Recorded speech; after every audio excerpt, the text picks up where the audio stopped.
nítorí lórílẹ̀ tá a wà yìí ibẹ̀ lẹ́yìn àṣẹ yẹn ti wá níwájú ilé ká wà yìí ibẹ̀ làṣẹ yẹn ti wá wípé ká sọ Yorùbá pọ̀ pẹ̀lú àwọn àjèjì èdè ènìyàn ṣùgbọ́n lónìí lórílẹ̀ yìí gan la wá sí lónìí láti tú u ká láti fọ́ ọ̀dànù láti bàjẹ́ láti kó Yorùbá kó padà sórílẹ̀-èdè wọn kí olúkálùkù kó padà sí orílẹ̀-èdè tiẹ̀ so àjáde nínú àgọ́ yẹn àjáde nínú ìpapọ̀ yẹn àjáde nínú plan àwọn ènìyàn lónìí torí pé àṣẹ Ọlọ́run ni tó dábàá dé láyé àdé lọ́run ìtàbá sì fọ́ láyé àfọ́ lọ́run ìtàbá fọ́ láyé àfọ́ lọ́run àfọ́ lọ́run láti òní lọ Yorùbá jáde kúrò léjèèjì láti dédé ènìyàn láti òní lọ àjáde kúrò nínú àkọ́kọ́ láti òní lọ àjáde kúrò nínú ìṣẹ́ láti òní lọ àjáde kúrò ní pàmpẹ́ ìṣẹ̀ṣẹ̀ òkùnkùn ló so wá pọ̀ ajá tuntun agbá òmìnira agbá orílẹ̀-èdè tiwa Odùduwà nation Yorùbá nation àbí lónìí ajáde lónìí àti fọ́ láyé àti fọ́ lọ́run àti fọ́ láyé àti fọ́ lọ́run gbogbo agbára tó bá so pọ̀ ó fọ́ dànù láyé ó fọ́ lọ́run tàṣẹ lóòjó rọ̀ tàṣẹ ní ìrísẹ̀ iná inú àpáta kì í kú àṣẹ Ọlọ́run ní àfọ́ láyé àti fọ́ lọ́run àfọ́ láyé àfọ́ lọ́run.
ọmọ Yorùbá lápapọ̀ tìlé tó kó ẹ̀mí àbọ̀ ẹ̀bá nǹkan mọ Adéyẹmọ Chief Sunday Adéyẹmọ Ìgbòho orúkọ ńlá tí ń jámọ̀ láyà bí àrá orúkọ tó ń dẹrù bo lórúkọ gan ọmọ Yorùbá ẹ má torí pé bùrà a kò lè fojú kégbodò láyé títa ríro lẹ̀dá ń kọlà wúrà tó máa dán alànà kọjá dandan o ọ̀wọ́n irin ní má bẹ̀rẹ̀ wọ̀nà ẹ̀dá kan lè ṣì wá lọ́nà mọ́ ẹjẹ́ àfìmọ̀ṣọ kan ká lè débi re ẹjẹ́ àjọ gbárùkù ti Sunday Ìgbòho ṣá ọmọ Ìgbòho mọ̀rẹ́ nílùú Alágbàdo Òde ọmọ atapẹ̀tẹ̀ wọnú omi ọmọ gègèlè wodò sànyà ìsànyà ò rẹ́ràn bàbá yín láàrin ìdí omi kò sì náà ń kán sí yín lẹ́nu ọmọ òkúta mẹ́ta òkè Ìgbòho ìkan ṣe yín ní dábọ̀dàbọ̀ ìkan ní mọ́ rọra ìkan tó kù nígbà tí wọ́n ò mọ̀ Ìgbòho mọ̀rẹ́ kí ló dé Ìgbòho mọ̀rẹ́ sí ọmọ òpópó sanran ìgbàgede Ìgbòho sùn wọn láláìsí bẹ̀rẹ̀ wọn ní kó ní bẹ̀rẹ̀ ó máa kó bẹ̀rẹ̀ lọ ẹ̀sìn òní bímọ méjì ní Ìgbòho mọ̀rẹ́ bẹ́sìn bá bímọ méjì ní Ìgbòho àfikàn pọ̀pọ̀ sí amúkan yòókù bọ̀ sànyà àtúmúyà rẹ̀ tí ò lọ́rọ̀ gbọ́ àfiṣẹ́rù wálé wàrà mùjẹ́ ọmọ onílé ọ̀la àwọn àjòjì tó ń ṣe ségesège tọ́láwọn ò ní bomi kó sí mu wọ́n láwọn ò ní bomi sànyà wẹ́sẹ̀ ìgbà tójú kò fi rí ńkọ́ gbogbo wọn náà sáré bomi kó sí mu wọ́n sì bomi sànyà wẹ́sẹ̀ ọmọ abẹ́rẹ́ mẹ́ta òde ayé ọ̀kan ṣẹ́ ọ̀kan tẹ̀ ọ̀kan tó kù ní gbogbo ayé fi ránṣọ kiri gbogbo ọmọ Yorùbá Sunday Ìgbòho onírèlẹ̀ láéláé torí àbá lásán nìkan ń dá òkúta ò ṣe gbé fún wọn o ìmọ̀ràn lásán ni ti balùwẹ̀ kò pọ́sibú kó dòdò láyé ń bí ó kún díẹ̀ títọ́ domi láéláé ìtọ́ mi lè domi Sunday Ìgbòho arógun má ti bí tó ń jà fẹ́tọ̀ Yorùbá ní tilé tó kó. Yoruba nation now no going back. Yoruba nation now no going back. Assalamu alaikum warahmatullahi wabarakatuh. Akí gbogbo wa. A kú gbìyànjú a kú kó lè dá. Ọlọ́run bá Allah á jẹ́ kó dá fún wa. Inshallah rahman. Olóyè Sunday Igboho Ọlọ́run bá yọ wá níwọ̀n ọlá Al-Qur'an Karim. Ọmọ Adéyẹmọ Ìgbòho ṣá o. Owó bàbá Àdámì yo. Mẹ́sáyà mẹ̀kúnnù ni. Jésù àsìkò tiwa nìyẹn ànábì Muhammad àsìkò tiwa nìyí o àtiwọ́ tó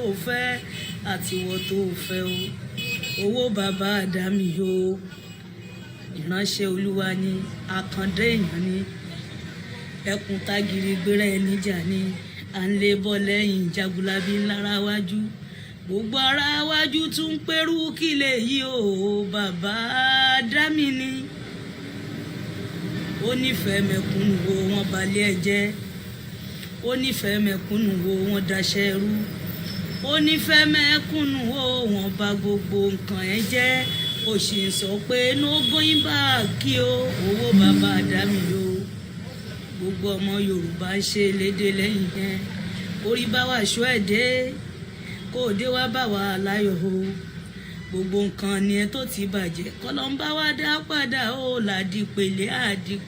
àdìpèlé re ọmọ má kú mọ́ ẹ lójú o káyà má kú mọ́ ẹ lójú àwa ta nífẹ̀ẹ́ rẹ ó káwa gan máa yàn kú mo kí gbogbo àwa Yorùbá nation ìjẹ́ agúnlẹ́sẹ̀ bùtẹ́rẹ̀ àwa ń bẹ̀ ọ́ gbogbo ìjọba Nàìjíríà tí wọ́n ń rẹ́ wa jẹ wọ́n tún ń rẹ́ wa tà wọ́n tún ní kán máa pa wá Ọlọ́run dákun wá gbà wá o wa ò lẹ́ni tá a lè ké pè mọ́ ìwọ lórúbọ tó lè bá wa ṣe Ọlọ́run wá ṣe ìfún wa o ká lékún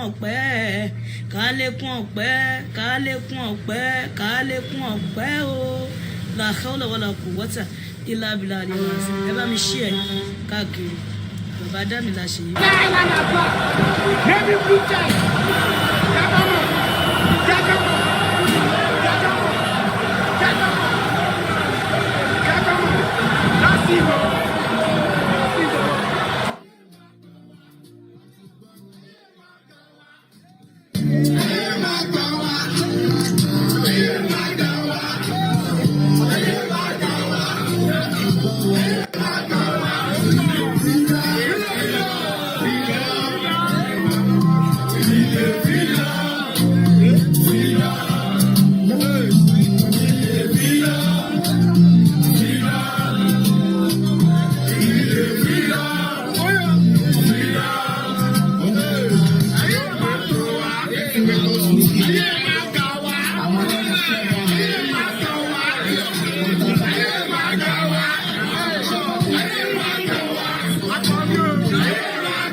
Freedom, mo kí gbogbo wa lẹ́ẹ̀kan sí pé ẹ káalẹ́.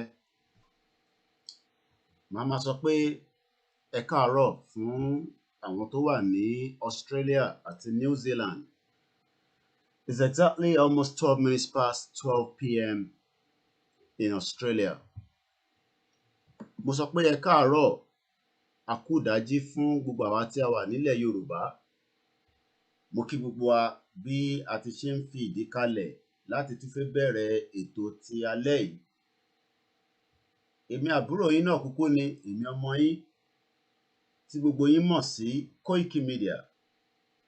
A dúpẹ́ fún Ọlọ́run ọba ògo tá kọ́kọ́ fẹ́ yan ọpẹ́ fún rẹpẹtẹ nítorí pé àìtí láǹfààní àti dúpẹ́ fún tó. Kò kúkú ń ṣe agbára wa, kò dẹ̀ ń ṣe mímọ̀ ṣe wa. Ọlọ́run ọba tó ní gbogbo ọmọ káàárọ̀ òjíire ní àsìkò kan, ní wákàtí kan, ní ìgbà kan. A máa sọ pé orílẹ̀-èdè tó jẹ́ tiwa gan la fẹ́ padà sí, tá à ń pè ní Yorùbá nation. Àwọn kan ní gan sẹ́ pé kọ́ pé ní Odùduwà nation. Mo ní àbíkátì àti kúrò nínú Nàìjíríà. A kọ́kọ́ lọ dúpẹ́ lọ́wọ́ gbogbo àwọn oníṣẹ̀ṣe wa pátápátá nílé àti lóko, nítorí pé àtayébáyé ni àwọn bàbá ńlá wa ó ti ní nǹkan kan tó ń ṣe tó dẹ̀ ń jẹ́ fún wọn, tó dẹ̀ sì ń jẹ́ nísìn. A wá dúpẹ́ lọ́wọ́ gbogbo àwọn ìyá wa, àwọn ìyá olóòṣà, àwọn ìyá dáadáa, níbikíbi tí olúkálukú yín wà tí ẹ gbé in tí ó dáadáa ní sọ́wọ́. Èmi náà ni ọmọ yín tí ó ń pè yín pé a dúpẹ́ lọ́wọ́ yín o, nítorí pé it could have been something different. A dúpẹ́ lọ́wọ́ Kristẹni pátápátá ní gbogbo ilẹ̀ káàárọ̀ òjíire. Ọ̀pọ̀lọpọ̀ gan máa sọ pé chọ́ọ̀chì ti pọ̀ jù. Mo ní adúpẹ́ náà ní ká sọ, nítorí pé àdúrà ò ń gbà. Ẹni bá sọ pé àdúrà ò kì í gbà, á jẹ́ pé nǹkan míì wà lára ẹ̀. But what we don't just want is pé wọ́n ti pín àwọn èèyàn wa, wọ́n jẹ́ kí wọ́n rí ọ̀nà. Àwa fẹ́ yọ wọ́n kúrò nínú ìgò tó fi wọ́n sí. A dúpẹ́ lọ́wọ́ gbogbo Kristẹni pátápátá àti gbogbo ìjọ nílé àti lóko, torí pé kí là bá máa sọ. Ẹ má jẹ́ kí ọpẹ́ wa kó túbọ̀ takú síbi tó wà, torí Ọlọ́run bá ní ẹni tó bá dúpẹ́ tèní á tún rí ní ìgbà lọ́la. À ń dúpẹ́ náà ni fún ọba ògo tó ń tan ìmọ́lẹ̀ sí ọ̀rọ̀ Yorùbá nation, torí pé ta bá ní pé ká fi ọgbọ́n làákàyè tiwa ṣe, ọgbọ́n yẹn ò lè tó. A tún lọ sọ́dọ̀ àwọn mùsùlùmí, a máa sọ pé assalamu alaikum warahmatullahi wabarakatuh. Àtayédáyé lẹ̀sìn mẹ́tẹ̀ẹ̀ta láti ń bára wa lò láì ní wàhálà kankan nínú. Àwọn mùsùlùmí a máa ṣe oríṣiríṣi àdúrà. Ọpẹ́ náà ni, nítorí pé kò ń ṣe agbára wa. Ẹ wá jẹ́ ká kọ́kọ́ fi àwọn orin kéékèèké bíi méjì mẹ́ta, àwa kọ́ la ní, ká tẹ̀ fi kíra wa, ká fi dúpẹ́ ká tó wọnú ètò tèmi lọ lórí petition tá à ń sọ̀rọ̀ lé lórí. Báwo la ṣe lè rí 5 million petition? Mo sọ fún yín pé ọpọlọ wà lọ́wọ́ àwọn ọmọ káàárọ̀ òjíire. Nígbà tí máa sùn bíi wákàtí bíi 5 kí n tó jí, oríṣiríṣi messages láwọn ẹ̀gbọ́n wa tí ó ní làákàyè jùlọ àwa lọ. Wọ́n ní Kóìkì to get 1 million to sign the Ominira Yoruba petition in a month. We need a minimum of 33,333 people need to sign daily. Ẹ gbọ́ mi lẹ́ẹ̀kan sí. Tá bá sọ pé a fẹ́ 5 million èèyàn wa nílé lóko tí a jù bẹ́ẹ̀ lọ a máa sọ pé a need 33,333 people ló láti máa sign ẹ̀ lójoojúmọ́. Ìgbésẹ̀ wo ni wọ́n fẹ́ gbé lórí ẹ̀ à ń bọ̀. Bọ̀ ẹ jẹ́ àkọ́kọ́ lọ ṣe ọpẹ́ dáadáa ná. Ẹ jẹ́ àkọ́kọ́ lọ sókè lọ́dọ̀ àwọn oníṣẹ̀ṣe. Èyí tí bá fi dúpẹ́ ẹ bá wa gbà bẹ́ẹ̀. Ẹ jẹ́ àkọ́kọ́ gbọ́ eré ìsíwájú. Ọ̀sísẹ́ à ń dúpẹ́ fún gbogbo àwọn oníṣẹ̀ṣe olórìṣà tó wà nílẹ̀ káàárọ̀ òjíire ní gbogbo ibi tí ẹ wà pátápátá. Bẹ́ ṣe ń pè é a máa túbọ̀ máa jẹ́ fún yín láṣẹ Èdùmàrè. Àníṣẹ́ ẹ má jẹ́ kójú ti ọmọ káàárọ̀ òjíire, òun la ṣe ń dúpẹ́ fún yín pé ọpẹ́ ta dú ẹ túbọ̀ máa bá wa kì í mọ́lẹ̀. Gbogbo ohun tó bá ṣe nígbésẹ̀ bí ọ̀nà Yorùbá ṣe máa tètè là kúrò nínú Nàìjíríà ẹ bá wa ṣe. Gbogbo ẹ̀yin oníṣẹ̀ṣe wa ẹ má wò wá lásán, ìyẹn la ṣe ń dúpẹ́ fún yín. Ẹ jẹ́ túbọ̀ gbọ́ díẹ̀ sí ká tó wá lọ sí ti àwọn Kìrìsìtẹ́nì àti Mùsùlùmí. Ẹ jẹ́ àkọ́kọ́ dúpẹ́ sẹ́ẹ̀ ká tó máa rìnrìn àjò yìí lọ lénìí. Èní á máa jẹ́ 11th of March 2022. It's exactly 20 minutes past midnight. Èmi náà ni ọmọ yín Ọláyọmí Kóìkì ló ń dúpẹ́ fún gbogbo wa. Ẹ̀pẹ̀rẹ̀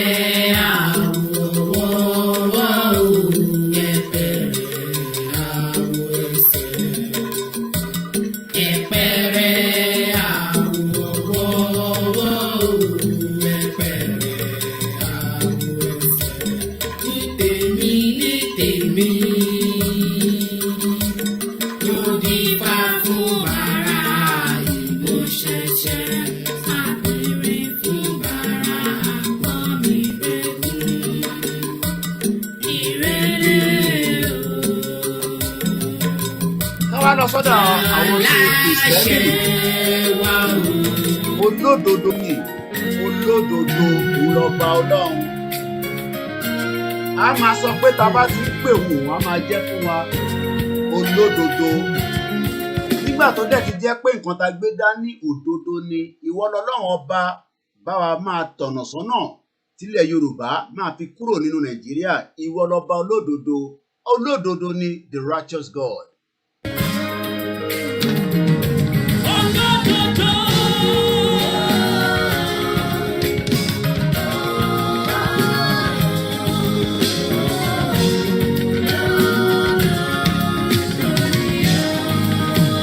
Àníṣe òun lọ lódodo, olódodo lọ́lọ́run ọba, ìyẹn la ṣe ń dúpẹ́ fún pé ìmọ́lẹ̀ tó ń tàn nínú ayé ọmọ Yorùbá a náà fẹ́ kúrò ní Nàìjíríà. Ìwọ ló máa mọ bí a ṣe máa kúrò, tọ́ wa sọ́nà ọba olódodo.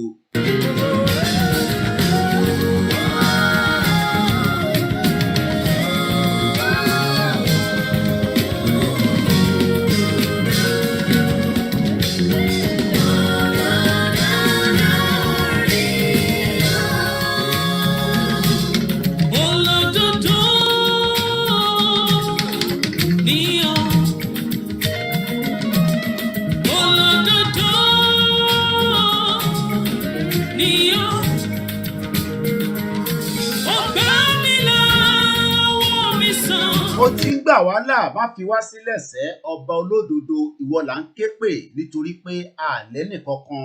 Àníṣe gbogbo bó ṣe máa bá wa jàjà yẹn tá máa fi kúrò nínú Nàìjíríà, bá wa ṣe ọba olódodo. Ọbẹ̀ mi lọ síbi gíga olódodo.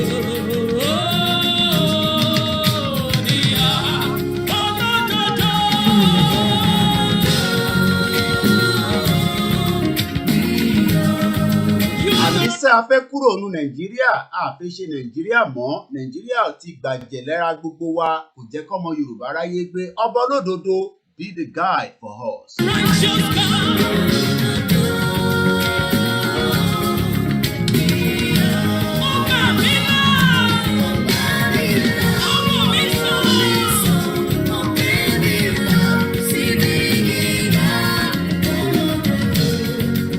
Nigeria has never worked for any one of us. It is time to disintegrate from Nigeria.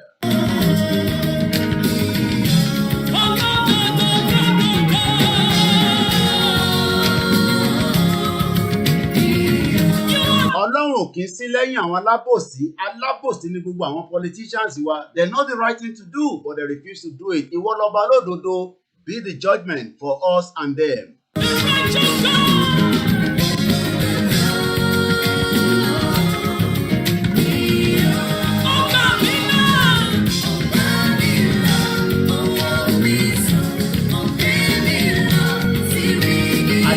Ibi gíga tá à ń fẹ́ òun náà nílẹ̀ Yorùbá tá à ń sọ̀rọ̀ èdè lórí tètè gbà wá kúrò nínú Nàìjíríà.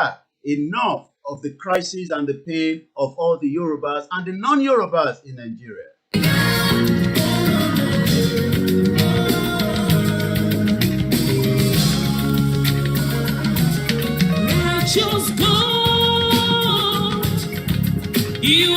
Òun náà ni the righteous God is the only one that can lead us out of that nonsense country called Nigeria. Is not working. It was put together by Great Britain in 1914. Righteous God, guide us, lead us out of Nigeria in a way that will be miraculous to those that are saying that Nigeria cannot break.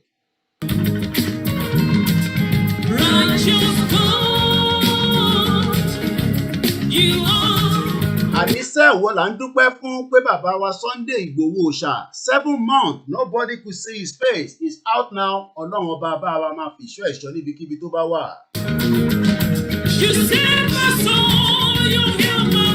Ìwọ ló jẹ́ kó rí pa sínú ilé ní July 1st last year. Ìwọ Ọlọ́run tó jẹ́ kó rí pa má jẹ́ kí ọwọ́ ayé gbogbo àwọn tó bá ń lé níbikíbi tó bá wà nígbàkígbà. Ọlọ́run ọba má jẹ́ kó rí mú.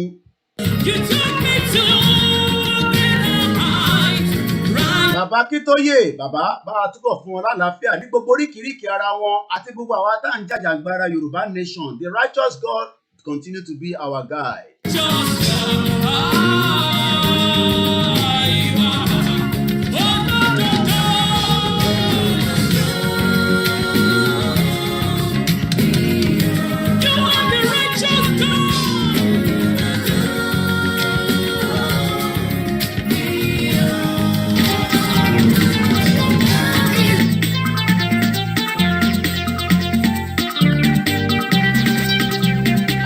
Mùsùlùmí ní gbogbo àgbáyé ẹ̀sìn tá à ń sọ kò ní kankan ṣe pẹ̀lú freedom tá à ń béèrè fún. Ìjà tá à ń jà kò ní kankan ṣe pẹ̀lú nǹkan tá à ń sọ pé ó ní kankan ṣe pẹ̀lú Mùsùlùmí Kìrìsìtẹ́nì.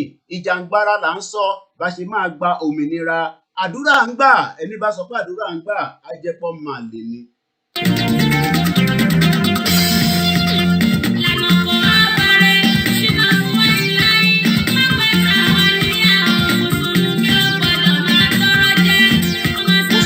Tí ń tọrọ jẹ kódà aráàlájà tó bọ́ pátá lójú títì nínú Nàìjíríà náà ni kò jẹ́ kó rí bẹ́ẹ̀. Ọlọ́run máa gbà wá kúrò nínú Nàìjíríà iṣẹ́.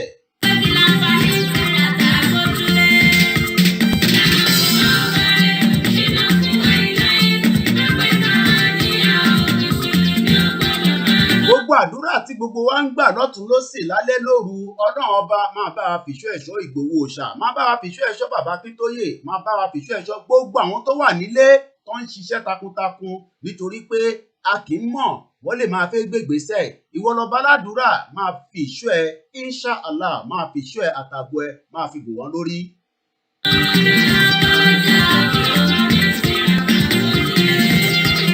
Ẹ fìdí kalẹ̀ a ṣe ń bẹ̀rẹ̀ ètò ní Yorùbá nation no going back 5 million petition. Báwo la ṣe fẹ́ rí, ọ̀nà wo la fẹ́ gbà? Ìwọ náà tọ́ wa sọ́nà.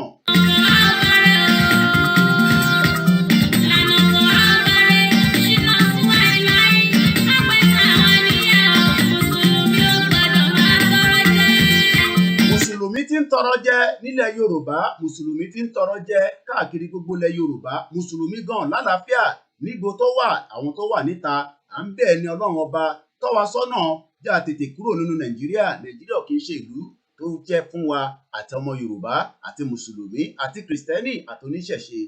Mùsùlùmí ọ̀gbọ́dọ̀ máa tọrọ jẹ, ó máa sọ pé kí láǹfààní ti àtàgbọ́júlé.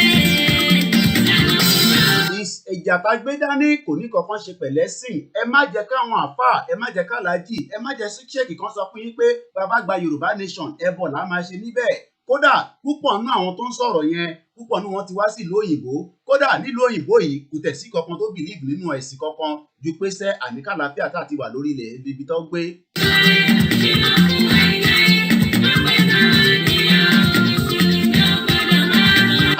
evening and welcome to the broadcast as we're just getting ready to start again. I welcome you, non-Yorubas and the Yorubas. Kódà à ń kí àwọn tó wà nílẹ̀ Haúsá tí wọ́n kì í ṣe Yorùbá tó jẹ́ àwọn Haúsá fúnra ara wọn gan sẹ́, àní kólúkálukú dá wà kálàáfíà lè wá sílé ayé wa.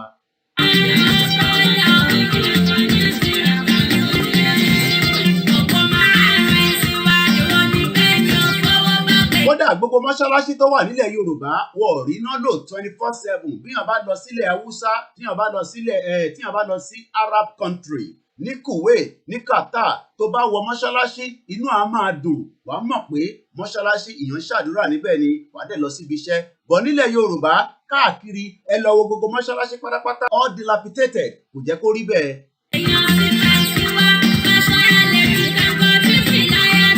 Gbogbo ẹ̀yàn ọmọ Kwara ilẹ̀ Yorùbá ni yín ẹ kì í ṣe Haúsá ẹ má jẹ́ kọ́kọ́ yín lómi ọbẹ̀ jẹ. You are part of us and you are coming home with us. Mo kí bàbá wa Sheikh Imam mo kí yín níbikíbi tẹ bá wà tẹ bá ń gbọ́hùn mi èmi ọmọ yín náà ni Ọláyọmí Kóìkì. Mo kí gbogbo ẹ̀yin alájà níbikíbi tẹ bá wà èyí náà gbójú ẹ wò ẹ̀gbẹ́ ẹ wò òkè ẹ rí i pé gbogbo mọ́ṣáláṣí pátápátá kò rí bẹ́ẹ̀ ṣe máa ń rí nígbà tẹ bá dé Saudi Arabia kílẹ̀ ṣe wá ń sọ pé kílẹ̀ Yorùbá má dá dúró.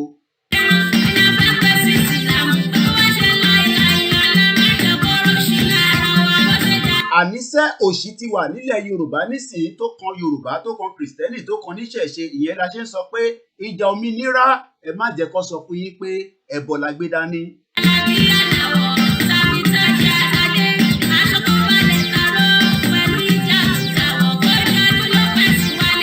We can see that in Nigeria, even the Muslims have become a prey to so many politicians and they are taking advantage of our people, putting them in abject poverty, and that is why we're saying, give us 5 million. Ẹ̀yin Mùsùlùmí, ẹ bá wa wá 5 million jáde.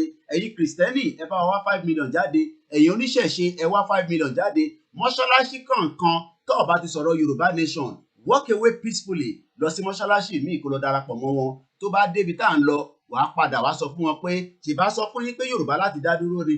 Àfáà tó bá ń sọ pé kílẹ̀ Yorùbá má dá dúró, Ọlọ́run ọba bá wa ṣe mọ́ṣẹ́.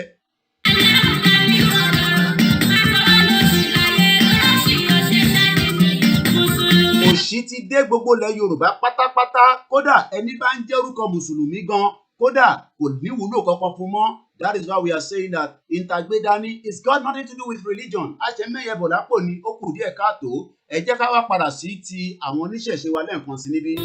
Ìwọ aláṣẹ wa aláṣẹ wa. Téèyàn bá dé Brazil tó bá rí bó ṣe ń kán ìṣẹ̀ṣe wa rẹ́ bó bá rí bó ṣe ń pọ́nlé wàá máa wọ́ndà pé ṣé àwa náà tá wà nílẹ̀ Yorùbá ẹ̀yin náà máa wo Ọ̀ṣun festival ẹ máa wo gbogbo festival wa kankan. This should be giving us millions of dollars and making our oníṣẹ̀ṣe very very happy. Ẹ lọ wo gbogbo wa nílẹ̀ Yorùbá ìyàlá ń jẹ àti oníṣẹ̀ṣe àti Kristẹni àti Mùsùlùmí every single one of you your children bá ṣe ń sọ̀rọ̀ báyìí inú darkness ló ń sùn. Lẹ́ẹ̀kan sí mo kí gbogbo wa ó kù díẹ̀ just in another few minutes we go straight to the main broadcast.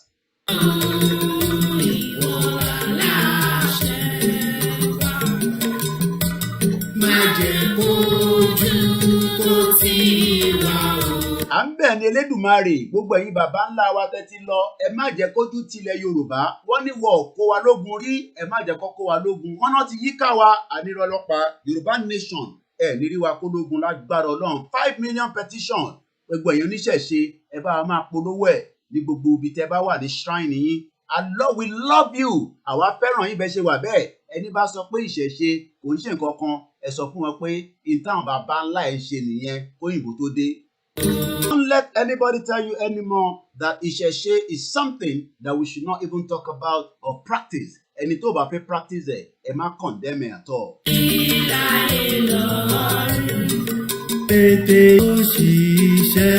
Àníṣe kò ní kankan ṣe pẹ̀lú ẹ̀sìn. Now let's leave all that and now come to freedom. Freedom.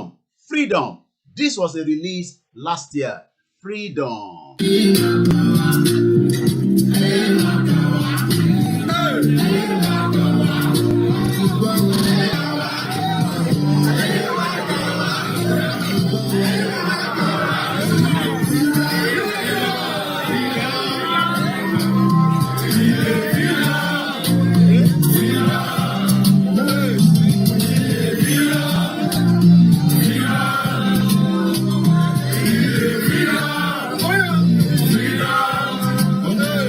Freedom is what we are only asking for the Christian, the Muslim, and our traditionalists. We have nothing against any of the three. We have nothing against any one of them. This was IGBOHO last year where we were releasing Freedom.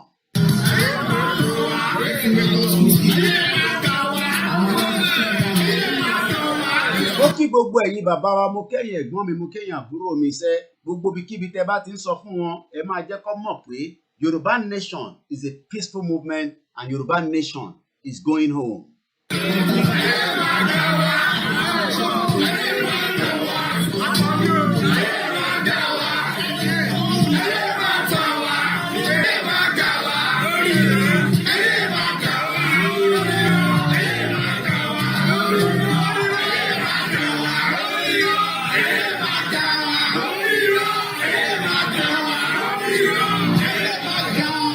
That is IGBOHO himself there. Now let's come back home, and I welcome you at exactly 12:36 a.m. 11th day of March 2022.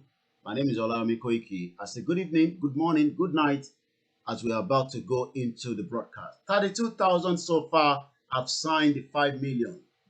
How do we get 5 million people as quickly as possible within 1 month? It needs a collective effort.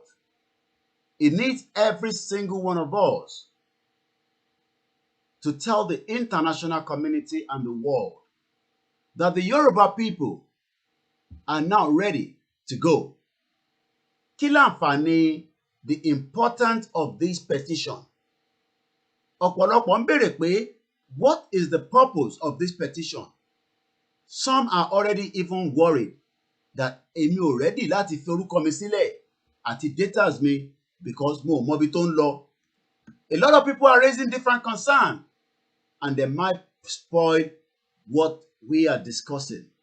Ọ̀pọ̀lọpọ̀ that is just asked to put the details. Ẹlòmíì tó bá jẹ́ pé mo ní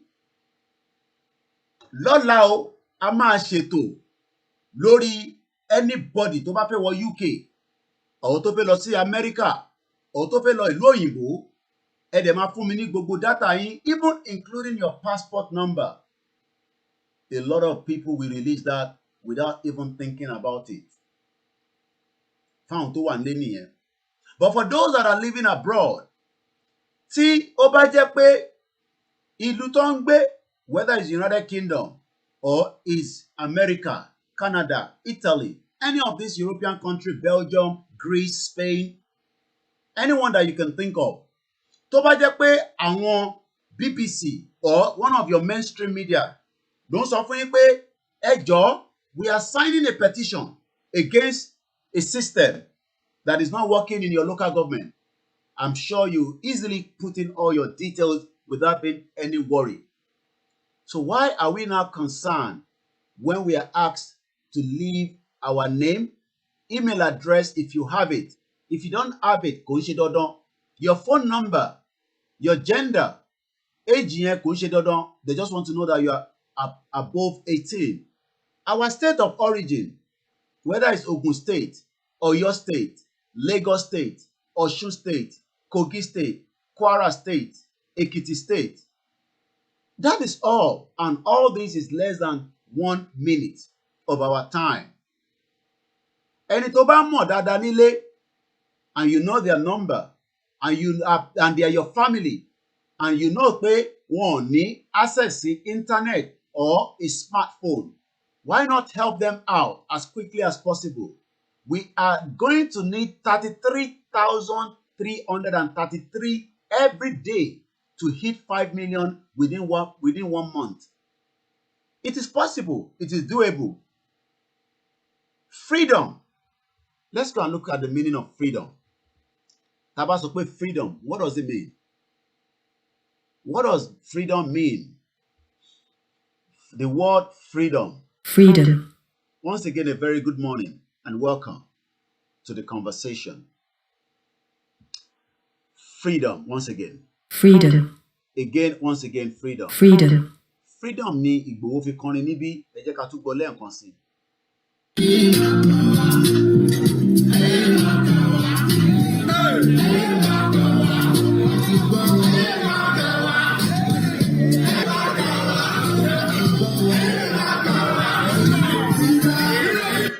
Freedom, freedom. That's the song. And if you come back here again the sound. Freedom. It is the power or the right to act. Freedom. It is the power or the right to speak. Freedom. It is the power or the right to think as one wants. Ǹjẹ́ èyí tí ẹ wà nílé as of today, do you have the power to think? Do you have the power to speak? Do you have the power to think? Or have you given the politician all your freedom? Freedom. A lot of our politicians are coming out again and telling you that they will save you and they will make your life a better one. And I'll give you one example of one of these politicians, which I'm sure a lot of you know very well. The question is, what has been the benefit of all these politicians to each and every one of you? What has been the gain of any of these politicians while they were governors, while they were honorables, or while they were senators? What has been the advantage? When you look at this man, I'm sure a lot of you know him very well. They are back again. They are already back again to tell you they will save your life. This is Fayose, one of also as many of the fraudulent Yoruba politicians. They are not one, they are not two, they are not three. They are back again to tell everybody that we, the PDP, will save your life. We, the PDP, will give you everything you want. My question again is, Fayose, as you can see, looking so fresh, while millions of people that he left in Ekiti are still living in abject poverty. Millions of people that he left while he was a governor. And one of the governor, no, that is not what we are talking about. We are talking about the future of the people now. There are so many of them like that. They are back again. And they will speak in a language that you understand. They will dance in the way you want. They will give you the kind of music that you want. But that is not going to solve the problem. We must debunk. We must come out of, we must do everything not to listen to them again.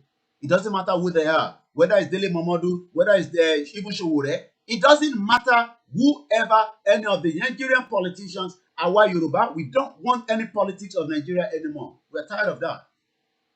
Enough is enough. Let's hear what he has to say. They are all the same. They are all 419. Let's hear what. Congratulations, the good people of Osun. They are not good people of Osun. You keep your dirty, stinking mouth quiet. Fayose, you are one of the most fraudulent as so many of those that have kept our people in bondage.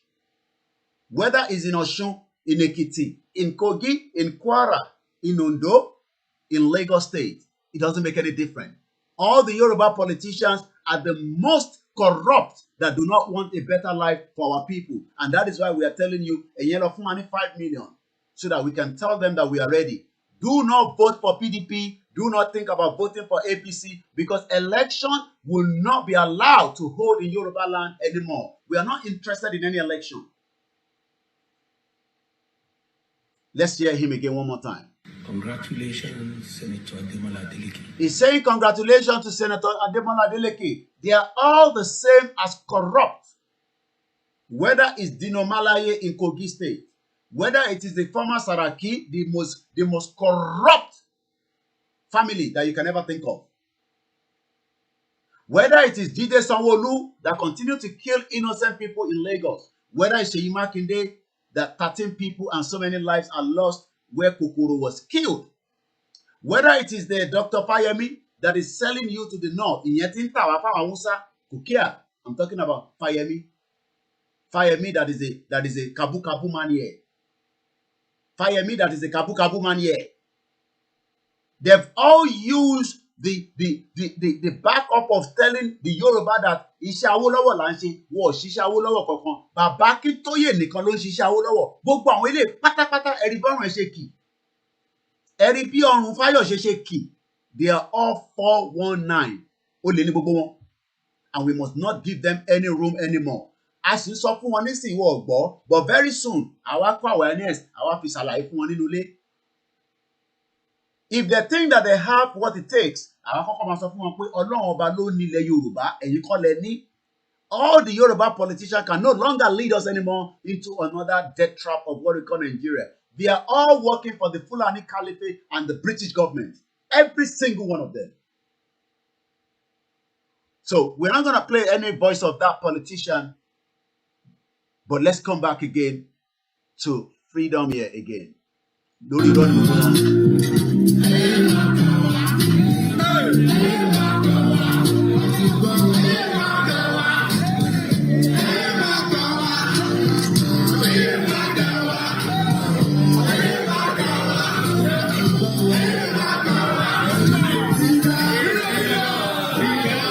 Again, let's look at some short countries that are about 5 million. Let's come down to Belgium. Let's go and look at Let's look at Finland. Sorry. Let's go and look at Finland. And then we look at the population of some of these countries. What is their population? If you look at Finland, the whole population of Finland is 5.531 million. What are the Finland famous for? Everybody has what they are famous for, just as the Yoruba people. Finland is famous for being the happiest country in the world. Do you understand that? 5 million people, the most happiest people in the world. Are you aware that if Yoruba nation stand on its own, we will also be part of those that will be happy? At the moment, the Yorubas are all in death trap. And let me remind you what they've done to you. We have some few reminder. Once again, all over the world that have joined us again this evening is on a late night broadcast. My name is OLAMILEKAN. Let's remind our people how the politicians were able to cage you during the COVID. Some of you almost died until the diaspora started kicking in. This was one of the busted food section that could have been used for your election until individual told people, go and sign the petition so that you don't have to be crying for food. Go and sign the petition so that you don't cry for education. Go and sign the petition so that your welfare will be well taken care of. Go and sign the petition so that the healthcare can be taken care of. Go and sign the petition so that you can get a better system that is working for each and every single one of you. Go and sign the petition so that we never witness such calamity in Yoruba land like this. Wickedness of the government. Wickedness of the government. Wickedness of the government. Wickedness of the government. Ọ̀ṣun Ankara in Ilesha. Ọ̀ṣun Ankara in Ilesha. Wickedness of the government. Ọ̀ṣun Ankara in Ilesha. Ọ̀ṣun Ankara in Ilesha is happening live. It's happening live. Wickedness. Wickedness. Wickedness. Wickedness. You can hear that the young man behind the camera. Mo pé ẹ ti ṣe rántí pé ilé ní Ọ̀ṣun Ankara Ilesha. Ẹ má tún náà máa sọ pé ẹ fẹ́ ṣe ti politician mọ́. You can see how the mothers, the fathers, the uncles, the children, everybody was trooping into this warehouse. Sherry warehouse tẹ́ ń rí bó ṣe jẹ́ ká máa store oúnjẹ tá máa máa export because ìtàpéjẹ á ti wà more than enough. Go and sign the petition so that we can stop the wickedness of the government, so that we can stop all the Yoruba politicians that have turned Osun into a death trap. Nobody can drive kilometers from one end to the other without going through one kind of crisis. Let us sign the petition. It is the only way out. It is the only thing that can save millions of you. Let's hear the sound again of Ọ̀ṣun Ankara Ilesha, where people are saying wickedness of the government. It's happening live. The government. Wickedness of the government. Wickedness of the government. Wickedness of the government. Ọ̀ṣun Ankara in Ilesha. Ọ̀ṣun Ankara in Ilesha. Wickedness of the government. Osun Ankara in Ilesha. Osun Ankara in Ilesha is happening live. It's happening live. Wickedness. Wickedness. Wicked. You can hear the word wickedness. Ṣé ti wá gbàgbé ni pé wickedness yẹn kò kúrò níbẹ̀. The wickedness is still there, and it is entirely our duty, our responsibility to stop the wickedness. Ẹ̀tọ́ wa ni pé àwa ni ká gbé ìgbésẹ̀ so that we will not give them any more room. Politicians should not have the power. Power belongs to the people. Yoruba Nation is not a political party. Yoruba Nation is not competing with PDP or APC. Yoruba Nation is demanding a total exit out of the contraction that they've kept to make our people suffer. This is another one as well.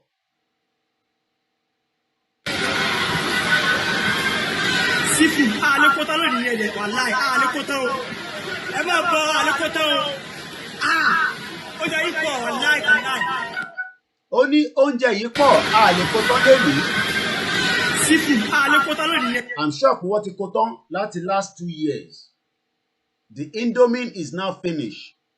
The Gari is now finished. The Elubo is now finished. All that is finished. But in tí kò yé àwọn tí wọ́n ń ṣe nígbà tí gbogbo ilé ìṣẹ̀lẹ̀ ẹ lọ sign petition so that ọ̀rọ̀ ebi ò ní sí láyé yín mọ́. Ẹ lọ sign petition so that ọmọ yín ò róúnjẹ jẹ kò ní sí nínú ẹ̀ mọ́. Ẹ lọ sign petition àwọn ọmọ yín á rí iléèwé tó dá lọ. Ẹ lọ sign petition.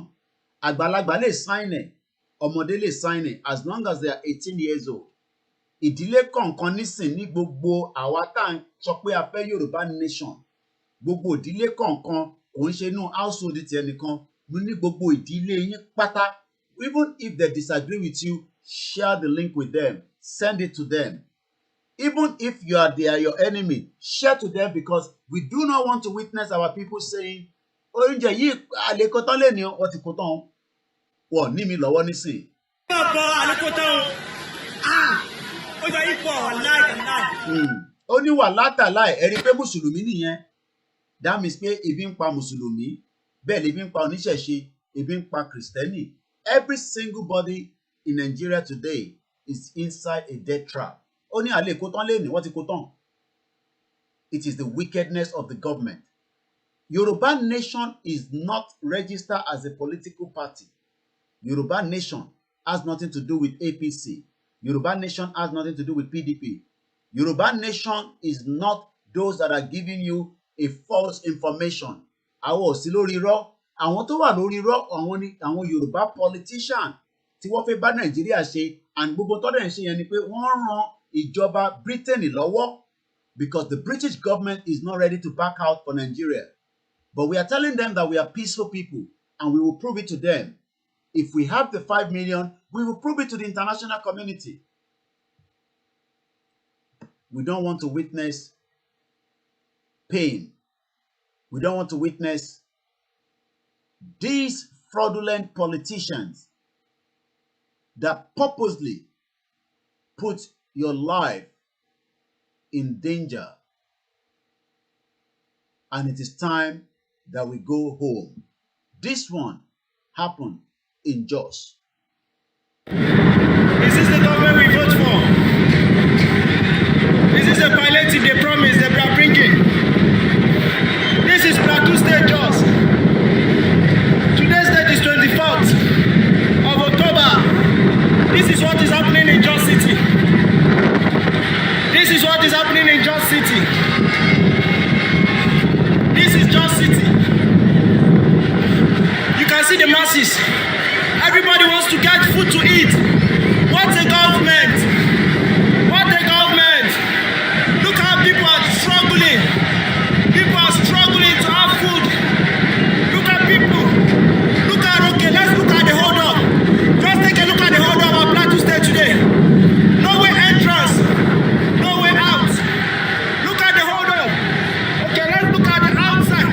If you're trying to go out from Jos City, can you see the hold up? Can you see the cars? Again, that was the government that have been telling you lies for years. They kept the food away from the people.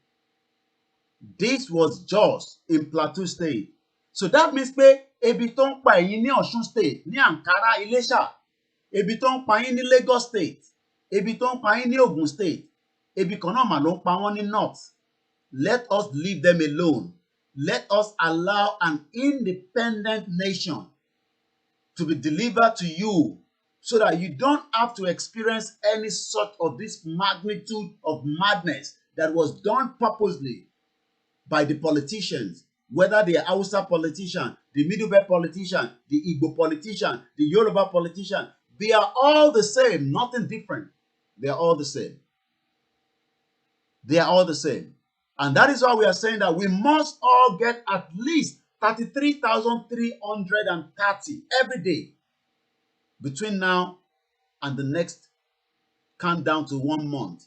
If we want the 5 million, Alatima 33,000 every day. That means we are running behind schedule.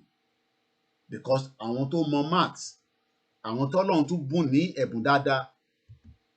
Told me here, hello, to get 1 million to sign the Ominira Yoruba petition in a month, a minimum of 33,333 people need to sign every day. That's the minimum. We have about how many millions of Yoruba in each of our states? Ìgbésẹ̀ wo lẹ̀yin fẹ́ gbé òun níbèrè. Ìgbésẹ̀ wo lẹ̀yin fẹ́ tọ̀ tí a fi máa rí numbers yẹn.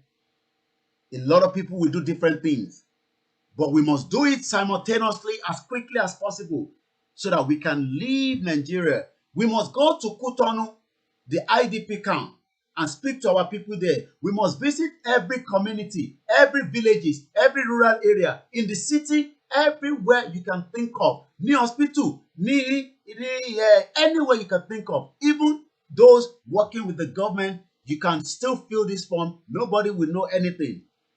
You don't have to be worried. No details are well secured. Those of you that are working with the Nigerian government, but you are Yoruba nation, you can fill this. Nobody will have access to this information. Ẹ má jẹ́ kí àwọn kan sọ fún yín pé Nigerian government máa ní access sí. It is all lies. A lot of you have given your details to Facebook. Ẹ tẹ̀ bójú wẹ̀yìn. A lot of you have registered yourself to TikTok. Ẹ tẹ̀ bójú wẹ̀yìn. A lot of you are using Twitter. You've given them your details. These are the same details they will ask you, nothing more than that. To bá fẹ́ register sí any of those social media handles, you must give them some information. Ẹni bá fẹ́ join Facebook láàárọ̀ yìí nísìnyí, o máa fún wọn ní information. So that means pé gbogbo wa tá wá sọ pé we are worried. I don't think you should be concerned or worried at all. Your data is as secured as anything.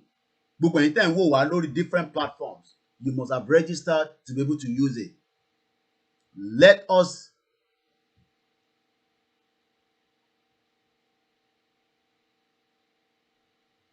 once again, let us do everything possibly best to get 33,333.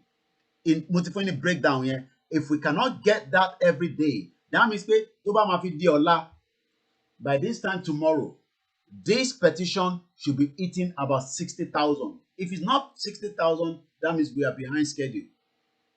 It's just as simple as that. By tomorrow, well, so by the time I come back by the middle of late night tonight, by this time tomorrow, we should be looking at 60,000. So but it was 60,000. That means we are not moving as fast as possible. But ṣé ó wá difficult carry 33,000?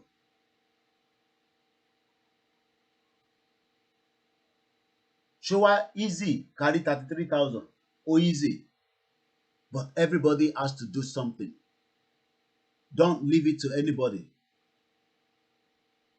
We can get 33,000 in our local government. We can get 33,000 in each of our states if we are all pushing it on different angles. Don't think that somebody is doing it.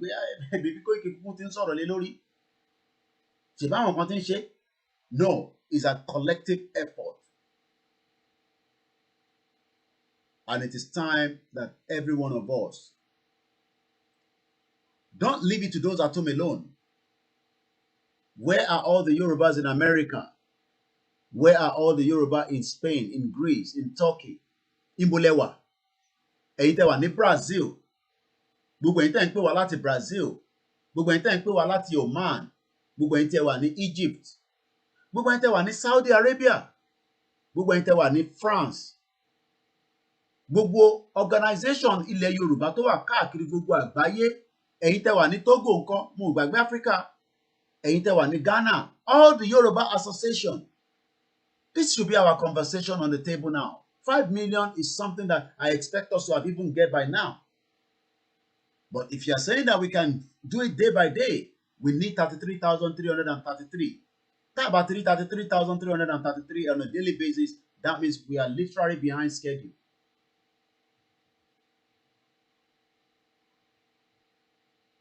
Everybody must not just say we have an idea.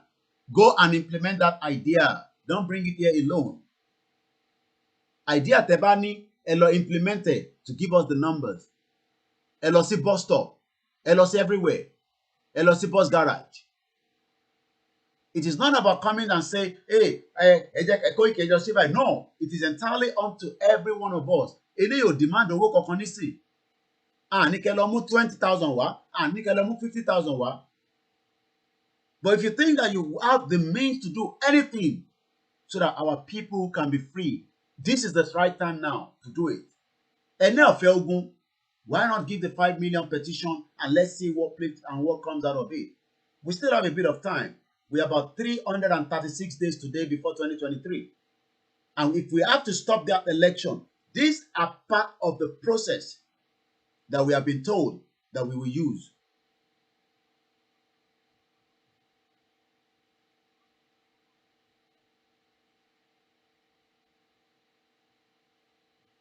There will be different ideas out there. No idea must be wasted. No idea must just be on the Facebook. No idea must just be written on the WhatsApp, on the comment section. It has to be implemented as quickly as possible. Every one of those organizations must come up with a formation as quickly as possible. Any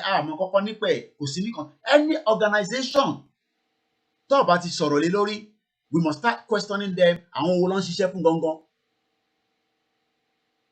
Because a Yoruba nation is the effort and collective effort of everybody.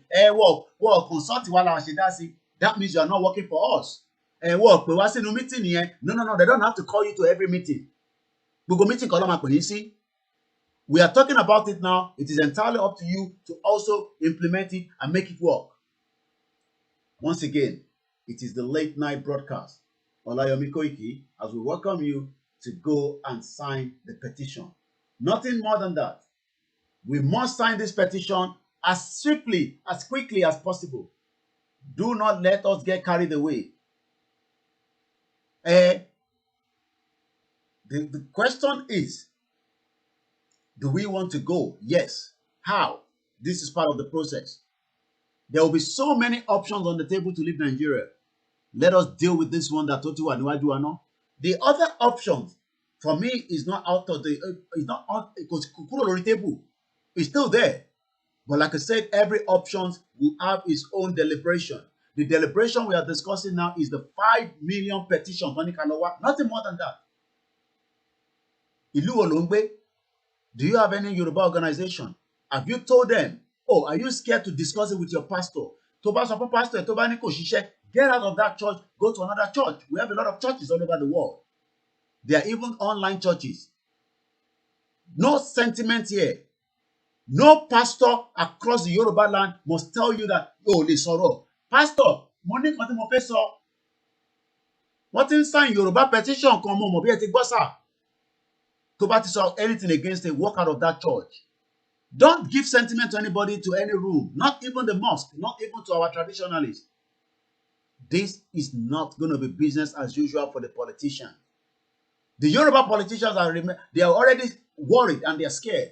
But if you do not want to see these kind of images again, we must do everything to save our people. Wickedness of the government. Wickedness of the government. Wickedness of the government. Osun Ankara in Ilesha. Osun Ankara in Ilesha. Wickedness of the government. Osun Ankara in Ilesha. Osun Ankara in Ilesha is happening live. It's happening live. Wickedness. Wickedness. Wickedness. Wickedness. Wickedness. Once again, how do you access this petition? If you look on top of the scroll bar, you will see www.ominirayoruba2022.org. Any láti join it together to give you that access to the website. Yes, we know that there have been some issues and hiccup on the website, but we've been told continuously that they have done as much and they are still doing. They're working around the clock 24/7, 7 days a week, so that we know that this website cannot be hacked. Ẹ má máa mú those kind of impression wá, bí wọ́n máa hack ẹ̀. Tí bá ti fi details mi síbẹ̀, wọ́n máa hack ẹ̀. You can even support people towards this petition at your own will. It is not a must. It is not a force. Pé ẹ ní láti support àwọn èèyàn. But if you think that you are in a group, you want to give them 1,000 naira so that they can have enough data and they can go out there with the phone and sign as many people every day, 100 people. We must have a target. Gbogbo WhatsApp, nígbà tí mo ti ní 33,000, gbogbo group mi sì must divide it. Mélòó ni group tí yín fẹ́ lọ wá? Kò ń ṣe pé ká wá sórí social media, Koiki mo ti sign 20 and you probably done only 2. We're going to open the phone line now. The line is not for you to come in and just say, no. Implement it. Everybody have an idea. Kò sẹ́ni tó lá idea. Èmi gan lá idea lórí mi. But if we have an idea, tèmi bá yẹ pé mo lá idea nísìn tí mo wá ń sùn nísìn, mi gbọ́n mi lálẹ́ again. Everybody idea must be implemented. Kò ń ṣe pé mo kàn lá idea. We haven't got time. Let us give them the 5 million as requested. Plus 4475 94050 This is not the job of the media alone. Our own job will continue to promote and talk about it every blessed day as we discuss some other issues should we have them. Anybody gbowó wà ìyẹn ọ̀kan nísìn. Condition release mo ti gbọ́ news kan, mo ti gbọ́ paper kan.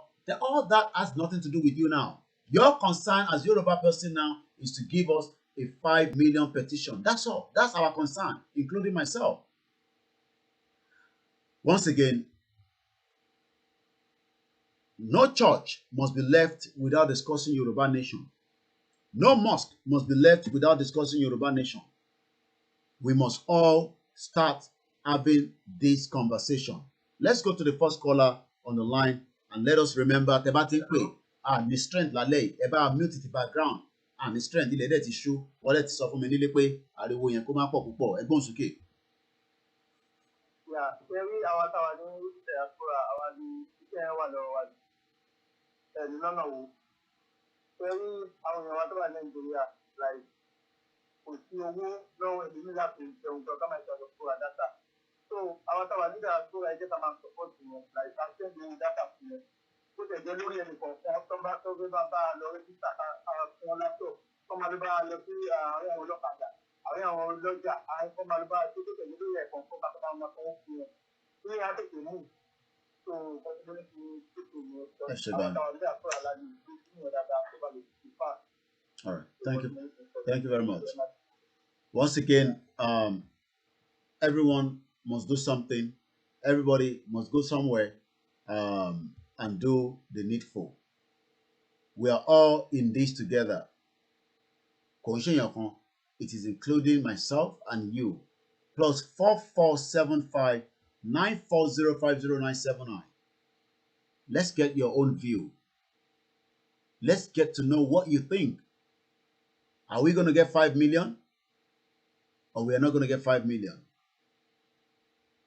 Do we really want to go? Or we are just all playing? The failure of Yoruba nation is the failure of every single one of us. Tí Yoruba nation bá ti wáyé, gbogbo wa pátápátá la máa wà responsible and be held responsible by the next generation. The next generation will be as angry. Let's go to the next caller. Hello, good morning. Hello. Ekaro. Yeah. Mute the background. Mute the background, please. Yeah. Yeah. If you come and bring up suggestion, because some of the things shake to call in. So, we'll type in website with the fear or so now, we want to send this people contact in the phone. Okay. Should make sense better, right? We'll get to any type in website here. Yes, like each contact, we want copy, we want send this people contact in the phone. Well, it's part of the awareness, because the more people on your contact, they get that can have it, the better. Yeah. So I then calculate the all right, Shigoni. +4475 9405099. The focus on the conversation tonight is the petition that we have on the table. There's a lot of options to leave Nigeria, and I still stand on those options that I've been discussing, whether we like it or not. But every option will be deliberated when we have it. As we continue to prepare our mind for the worst case scenario, even if we say we don't want to fight, does not mean we cannot prepare to defend ourselves. We must be prepared. We must not get carried away. We must not sleep. Nigeria is really on a wildfire. Nigeria is sitting on the keg of a time bomb. And the last thing we want is anybody to invade us while we are sleeping. But at the moment, the option we have been told to discuss is the 5 million petition. And we must discuss it thoroughly. We must get the number as quickly as possible. We must give them what they're asking for. It is the duty of every one of us. Some countries, like I've shown you earlier, when you look at this country, you ask yourself, Kiloni, 5 million is Finland, and Finland is famous for being the happiest country in the world, as well as having the world's best education system, a cleanest air. Finland is known for its saunas, reindeers, Nokia, Santa Claus village. This Nordic utopia is sometimes called the country of 1,000 lakes.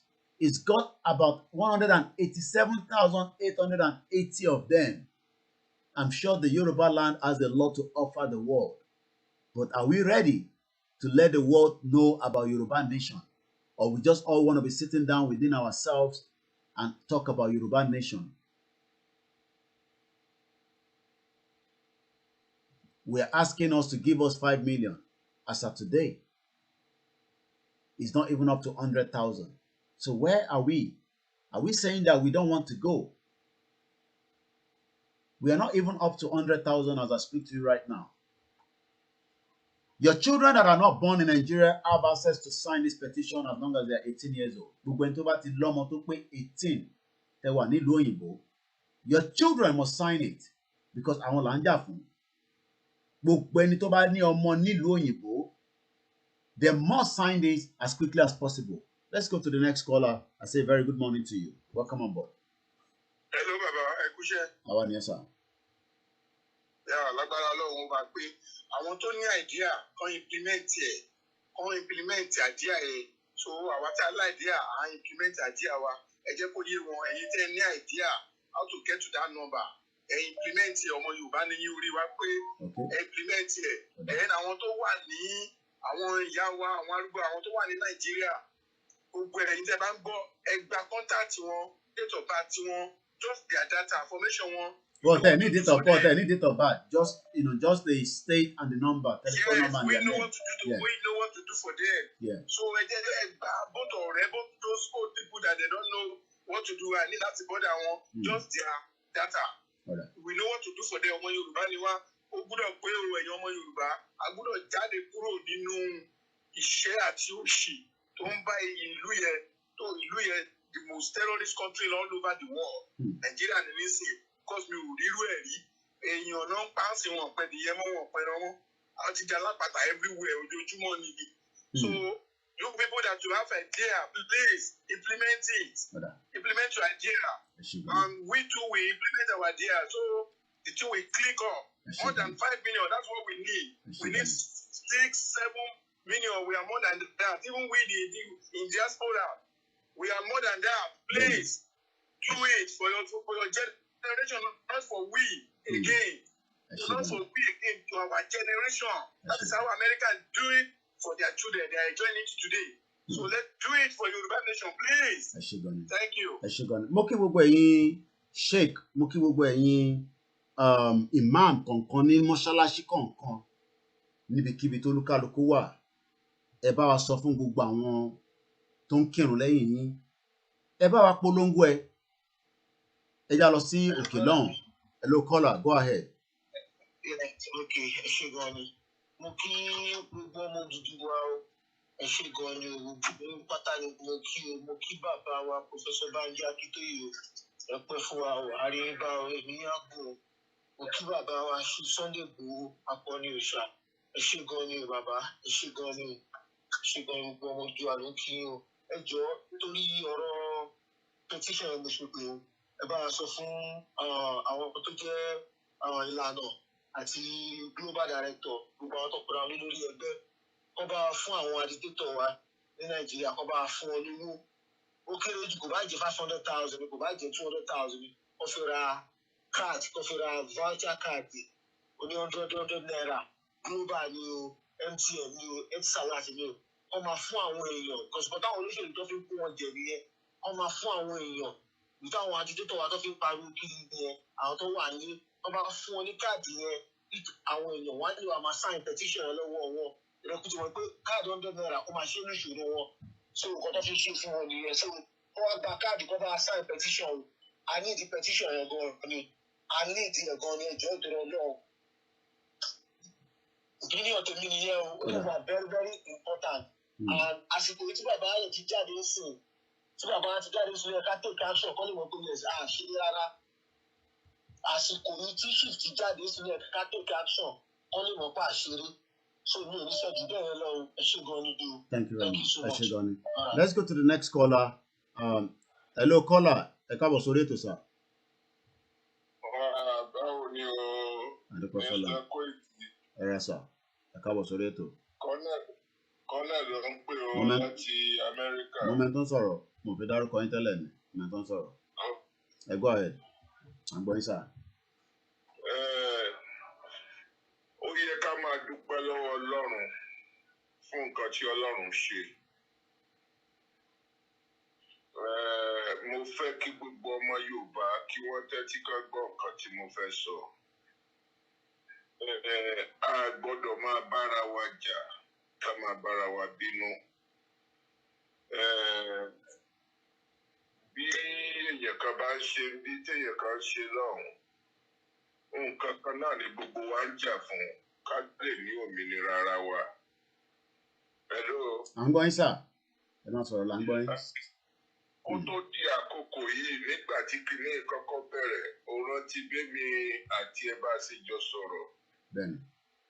Ó rántí ìgbà tí mo sọ fún ẹ pé olóyè Sunday Igboho máa lè jáde.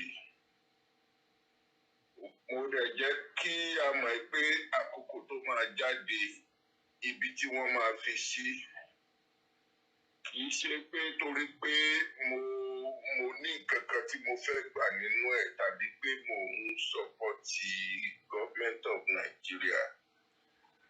Ọ̀pọ̀lọpọ̀ àwọn tó wà lórí ètò yín tó jẹ́ pé ẹjọ́ ṣiṣẹ́ kan náà ló jẹ́ pé tí n bá pè wọ́n máa sọ pé àwọn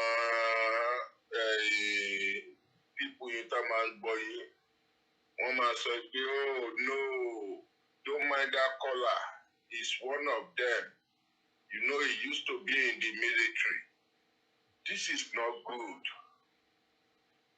you know I mean tá a bá jọ ṣiṣẹ́ papọ̀ tá a jọ wọ́ papọ̀ nǹkan máa yọrí sí rere and kì í ṣe gbogbo èèyàn ló máa mọ irú èèyàn tí mo jẹ́ ṣùgbọ́n ìwọ bí èèyàn kan o mọ irú èèyàn tí mo jẹ́ ó dẹ̀ mọ̀ pé nǹkan tí n bá sọ mo ti ṣe òfìlẹ̀ dísàlẹ̀ ni mo sọ gbà yẹn mo ní lọ́ọ̀yà ń fi wá jẹun ni. Àwọn lọ́ọ̀yà kan wà, àwọn lọ́ọ̀yà tó wà Nàìjíríà wọn à fi wá jẹun. Ṣùgbọ́n lọ́ọ̀yà tá lọ gbé láti Bẹ̀nẹ̀ yẹn ó ṣiṣẹ́ níbẹ̀rẹ̀ ṣùgbọ́n tákòkò tó bí fẹ́ tó bẹ̀rẹ̀ sí ní fi wá jẹun. Ẹlẹ́dàá ọmọ Yorùbá máa bí léèrè ṣe bí Yorùbá lò náà. Nǹkan tí mo ṣe pè nìyẹn ṣùgbọ́n a dúpẹ́ lọ́wọ́ Ọlọ́run tó ràn wá lọ́wọ́ dé. Bá mi kí olóyè Sunday Igboho. Bá mi sọ fún wa pé gbogbo nǹkan àkólọ wọn lọ́lọ́run máa dá padà. Kí wọ́n má bànújẹ́.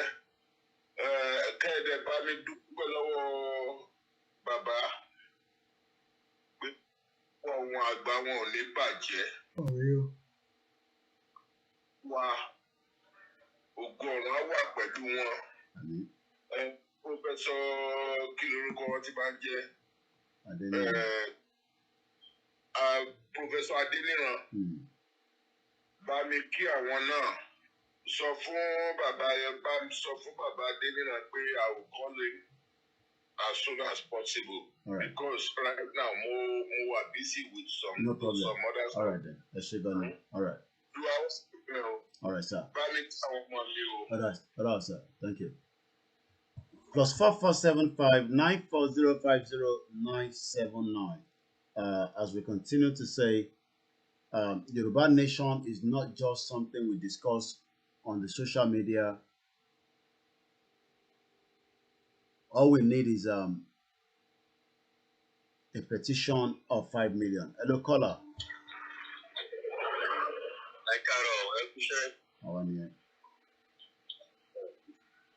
Àjẹkóríire ti chief pé bàbá ti jáde padà, so Ọlọ́run ṣeun fún yẹn. Nǹkan tí èmi fi gbè ni pé kí ni tá bá fẹ́ kó yá kíákíá ó ní fọ́múlà kan tá lè lò through group. Kí ni fọ́múlà náà ni pé tá bá lè kóra wa jọ from one each of the states bóyá 1,000 ní o or 700 active individual láti ní pé 1,000 each state tá bá tẹ̀lé rí ó kéré ju 5,000 àwọn èèyàn 5,000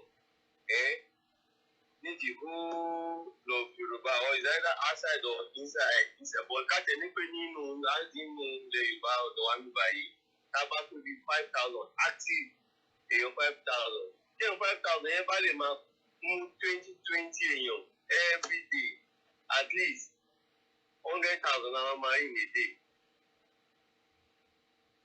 Tá bá lè try láti ṣiṣẹ́ wọnú group káàkiri pé every day tá bá lè ration àwọn àjọ pé active workers pé yes ká mú níṣẹ́ tó gé o at least every day kí èèyàn 5,000 yẹn kó máa wá èèyàn 20 bí ó ti wá kéré jù gbọ́dọ̀ ní 20 èèyàn in a day tá bá ka pé a bá táìsẹ̀ ó yẹ ká lè máa rí 100,000 yẹn ká máa register síbẹ̀. So nǹkan tèmi rò pé a lè ṣe kíákíá nìyẹn tá bá ti at least as media tẹ bá lè announce pé ó ké 5 yìí o tá bá lè ṣiṣẹ́ tọ̀ before we know at least 100,000 times 30 ó ní tó jẹ́ ìní month náà that's 3 million yẹn. Shegoni, thanks very much. +4475 94050 There's no point asking question of on Igboho. Our question here is petition. Ìbéèrè tẹ́ ń béèrè yẹn is unnecessary and that is not why we're sitting here tonight. We're here for a petition. That should be our conversation. Interface already lórí nìyẹn. Ẹ gbọ́n sókè. Ẹ káàárọ̀ sà. Ẹ káàárọ̀. Ẹ sọ, èmi ni Azan ní Ọmọ́táyọ̀. Mo ní èmi náà mo send message ní orí petition. Mo ní wọ́n tó fún gbogbo ọ̀dọ́ wa bí báyìí because I'm somewhere around Ogun State. Mo ní tí èèyàn máa fẹ́ sọ fún àwọn èèyàn náà ní nearby bí báyìí. Ṣé the same thing náà ni èèyàn lè máa gba details fún máa ṣe ní orí fóònù èèyàn àbí. Yeah, the same form tẹ́mú dání ẹ̀ náà lè máa fi ṣe. You don't need any other thing. The same phone, you're not you only if your phone can share as many people because we are restricted. Phone can lock in that particular site. So you only if your phone you go ma fi buy register. Àwọn tẹ́ fẹ́ register tó ní smartphone. So tó dẹ̀ ní interest pé àwọn fẹ́ ká káwọn náà fi details wọn sílẹ̀, that's all. Could they need email address? So just the most important thing is pé wọ́n láti ní telephone number. To jẹ́ number tó ń ṣiṣẹ́ tó ń ṣe pé number tó ṣiṣẹ́ o, it has to be a number that is working. All right, sir. All right. Okay. Ẹ ṣé gan ni. A kí gbogbo ẹ̀yin tí ẹ wà lórí ètò pẹ̀lú wa ní gbogbo àgbáyé, as we continue to say, ẹ̀yin tẹ́ bá lọ́mọ nílé, it is our responsibility and our duty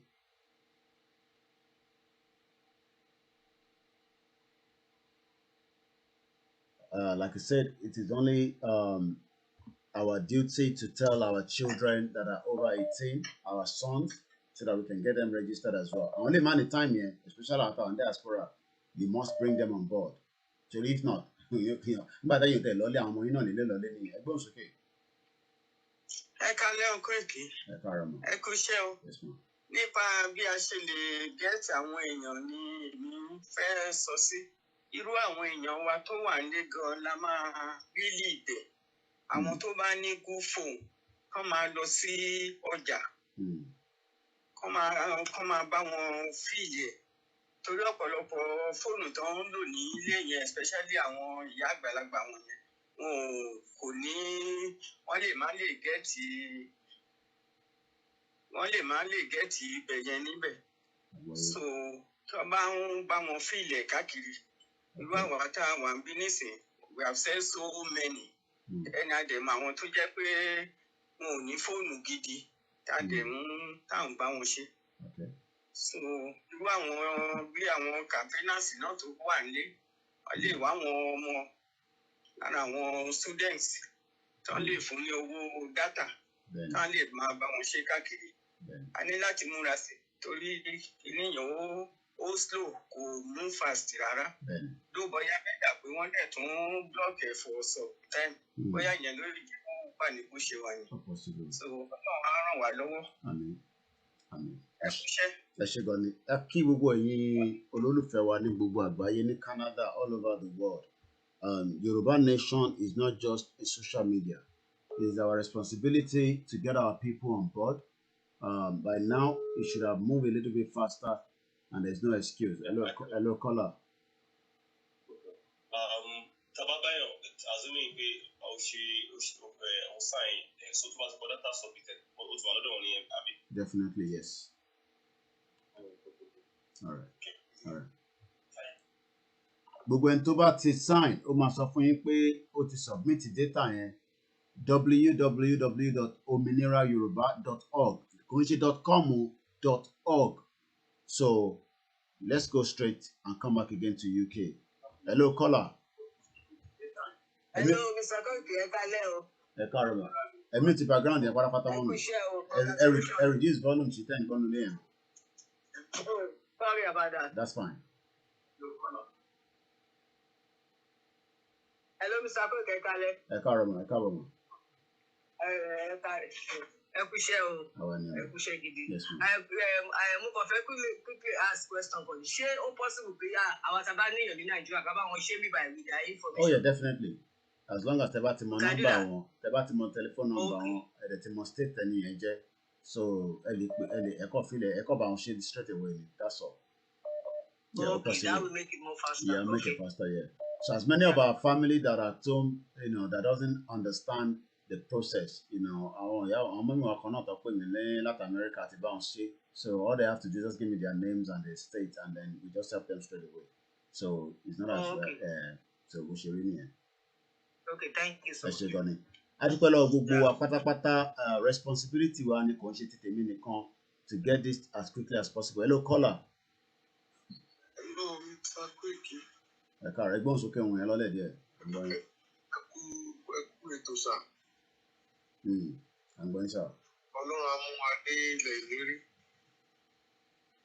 Àwa ni ẹ. Nípa ọ̀rọ̀ tí bàbá Kọ́lẹ̀ sọ ni èmi náà fẹ́ sọ̀rọ̀ lé lórí torí iṣẹ́ kan náà lájọ ṣe. Bàbá Kọ́nà o. Tí wọ́n sọ̀rọ̀ tí wọ́n pè yín lẹ́ẹ̀kan tẹ́ ní pé tí mo bá wọn ni wọ́n sọ̀rọ̀. Okay, mo fẹ́ can really divert the conversation, you know, as much as I wanted to stop him, but go ahead. Mo gbọ́ yín. Okay.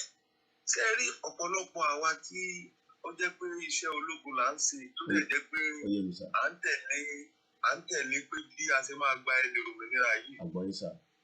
Ní ọ̀pọ̀lọpọ̀ ìgbà tí a bá ti bí àwa ṣe fẹ́ fi ọkàn sí, àwọn èèyàn fẹ́ máa fi bẹ́ẹ̀ gbà wá wọlé, ó dẹ̀ ń jẹ́ ohun ìbànújẹ́ fún wa. Pàápàá jùlọ irú èmi yìí tí bá ṣe àáfà oníláwà ni òun ni ẹnìkan ló jẹ́ ẹni tó jẹ́ pé a máa rí ibi tó sọ̀rọ̀. Bó bá ti ní information máa sáré fún wọn. Ẹnìkan náà máa respond. Ọ̀pọ̀lọpọ̀ ìgbàlèmí náà ti fi mẹ́sẹ̀gì ránṣẹ́ sí mo mọ̀ pé ẹ bísí gan-an. Ṣùgbọ́n ó máa ń jẹ́ ìbànújẹ́ irú èmi nísìnyí. Àbújá ni mo wà. Ó dẹ̀ ní ẹ̀mí náà sì láwọn ọmọ Yorùbá tó jẹ́ pé wọ́n wà ní abẹ́ mi nínú ẹgbẹ́ ọmọ Yorùbá níbẹ̀ bó ti jẹ́ pé iṣẹ́ wa kò fàyè gbà ṣùgbọ́n àwọn ọmọ Yorùbá ti jẹ́ náà láti máa ṣe. Mo tó ń sọ̀rọ̀ because orúkọ yín wà safe sórí fóònù ẹ máa sọ̀rọ̀ lọ. So ẹjọ́ àwọn kan jẹ́ bàbá fún wa kán jẹ́ ká mọ̀ kán jẹ́ kí tẹ bá ní message ẹ ní láti tẹ bá send message tó bá ṣe indicate pé after 2 days or even a day tí mo bá ti ṣe that means pé mo tẹ̀ rí message kò ń ṣe pé torí pé mo fẹ́ ṣe mo rí rárá nìyẹn because ó ti wà nínú over 2,000 messages tó wà lórí phone but ẹ bá fún mi ní miss call there is probability that I will see the miss call than even a message I see miss call than even more messages miss call máa sọ pé nọ́mbà ì ti pè yàn àwọn ìgbà tí mo sùn tí mo jí ní ti wọ́n àwọn tó pè mí ni mo ti return calls wọn and mo lè lọ sí wá lọ kó ṣẹ́ni ẹni message fún mi but tẹ́yìn bá fà zoom pé àmọ́ ti send message sí Koiki and Koiki will access message yẹn that means pé mo ò rí nìyẹn ẹ ti understand but any message bá send after few hours gbogbo àwọn ọmọ mi ti mọ̀ yẹn àwọn boys tó wà nílé ẹ bá send message bá ti ṣe but tó bá ti fún mi miss call màá mọ̀ pé message wà fún mi nìyẹn.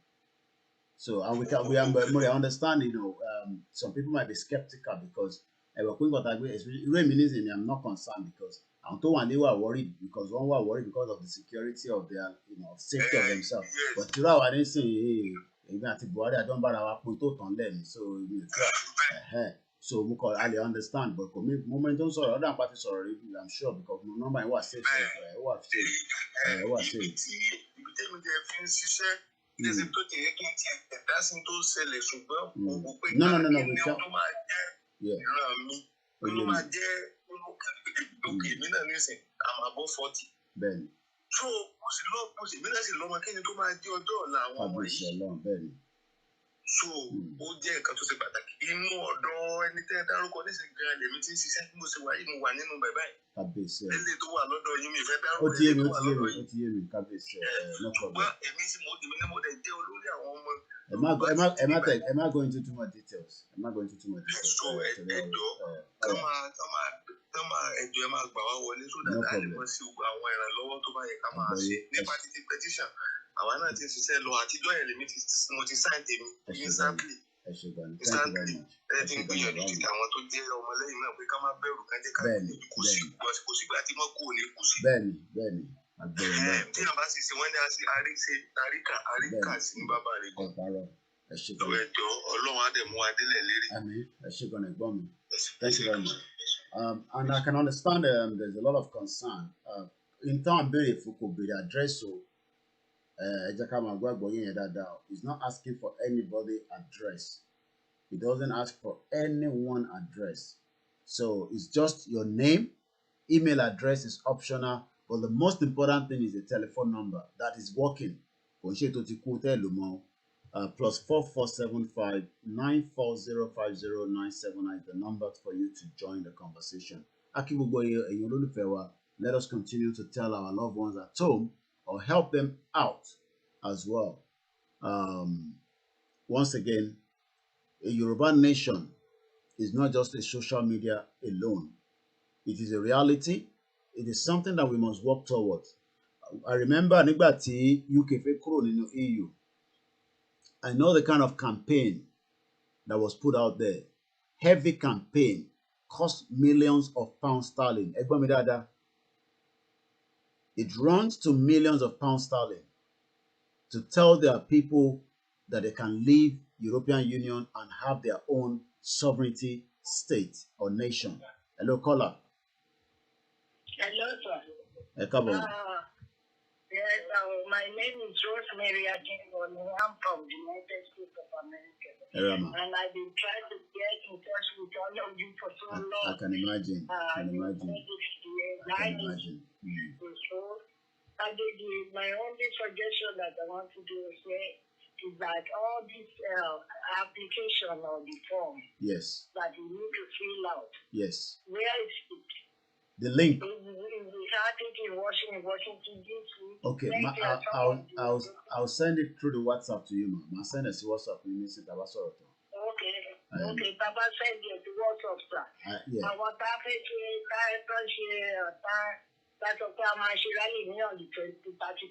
I don't think maybe the rally would be the theme of the rally would be different because IGBOHO has been free now, so the theme would probably be a little bit different. But I'm sure Prophet Ologunlua will continue. I have to speak with him anyway tomorrow to confirm that rally will still be going ahead as planned. Yeah, and again from there, these different churches that we are here. Yes. Different offices where people are working. They need to have that application. Yeah. If we have to hire temporary people, maybe 5 people to make sure they are going around. Okay. Yeah. And collect this. Because by sitting down thinking people will be signing it, so that's a joke. Everybody's so busy. Everybody's so busy. If we can get it and take some to do some of their offices. Okay. All right. Okay, then. That's all we'll be able to help. If I get me now, I can take it to my church and collect all the people that is sure that they have to sign in because it's tired. All right, then. All right. And that is the only way we can get the number on time. As long as we are still saying people will be coming somewhere or something, it's wrong. And I don't know why the advice on side doesn't work. Since we have been doing demonstration, I attend all this demonstration. I told them at that time we should have a IT that we register everybody that was coming to that rally. Okay. And register them then. They will have tell me. If that one is in the database now, it's only few numbers that we will be looking for. Especially those people that came to New York. Is there any database for them? Okay. To register them? I talk to them every time I call. They don't pick up my phone because I don't call ladies. Wow. Yeah. Okay. For the past 25 years, before even I came out, everybody was talking like, oh, the number we say is so busy. Okay. We need to, if we want to get it, we need to start working hard.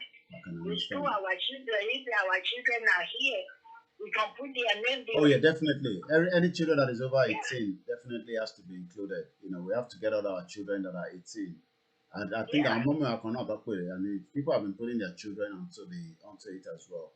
You know. Yeah. All right. Even our children that want to go to Nigeria, a lot of them want to go out in Nigeria. I've been telling them they can't go because of the issue there. Definitely. So it's time for us, if we want to get this thing, we have to work.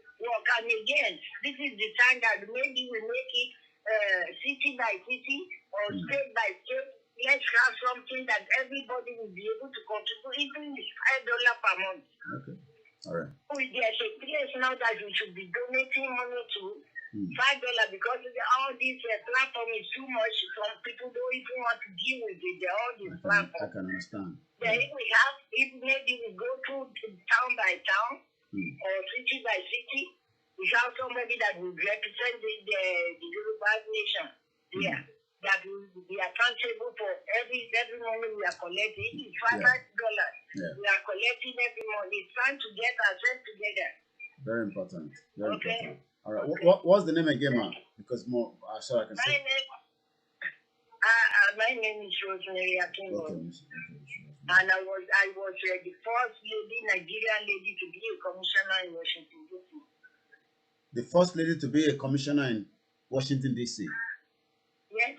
Okay, wow. Interesting. Wow. All right. Good to speak to you, ma'am. I'll share the details with you on the WhatsApp now. I'll save the number now and send it to you, ma. Eshigoni, ma. Amarimba. Okay, so I try to send it On the WhatsApp. I'll send it now. Thank you. Thank you. We have quite a lot of Yoruba people outside that are doing very, very great. Professionals. Some of them might not have time to sit down and listen to us through all the broadcasts, but be rest assured that they are really in spirit with us. And I know because Ishewan are some are doing very, very delicate job. Ẹlòmíì bá kíní ṣiṣẹ́ bó ṣe wà yẹn, United Nations, ẹlòmíì bá NASA ṣiṣẹ́, and they haven't got time to sit down and be watching 3-4 hours. But each time they can come across anyone, it doesn't have to be particularly myself, but the moment they can come across us, they understand that ilẹ̀ Yorùbá gangan is very, very key and important. Mo rí gbogbo ẹ̀yin tí ẹ̀ ń bá wa dá sétò náà, ẹ̀yin ìyá mi pátápátá ni mò ń kí. Ìjẹ̀sìn kọ́ la gbé dání. So I think also this misconception that is a religious fight and people should not get involved. We are not fighting, and this is what the government has been telling the international community, that it's just a religious fight, lanja. So they should not intervene. But we want to prove to them that 5 million people are ready. I'm sure we should be more than 5 million if we do the needful in terms of this petition. Kò gbọdọ̀ fún wa ní headache, kò gbọdọ̀ fún wa ní stress. It is very straightforward. Wọ́n béèrè address ilé èèyàn kankan. But the most important thing is your telephone number is very, very key, just for verification. Nothing more than that. Once again, need email address. And send message to Yamini Canada. The email address is just optional. Email address is optional. And I can increase the front so that people can see it properly. Let me increase the front. Let's put it to about maybe 150. Once again, Ilẹ̀ Ominira là ń fẹ́. How do we do it? How do we get it? It is entirely up to every one of us to do what is to be done so that we can save Okere and Tobiju. Let's drop it down a little bit. Yoruba Nation is not a political party. We're still getting people that are saying Ẹgbẹ́ wo ni Yoruba Nation. Kò kí ń ṣẹgbẹ́ o, kò kí ń ṣẹgbẹ́ rárá. Hello caller. Hello, Wi-Fi Baba. Ẹ káàárọ̀. Ẹ rà sà. Gọ́dí fẹ́ sọ nígbẹ́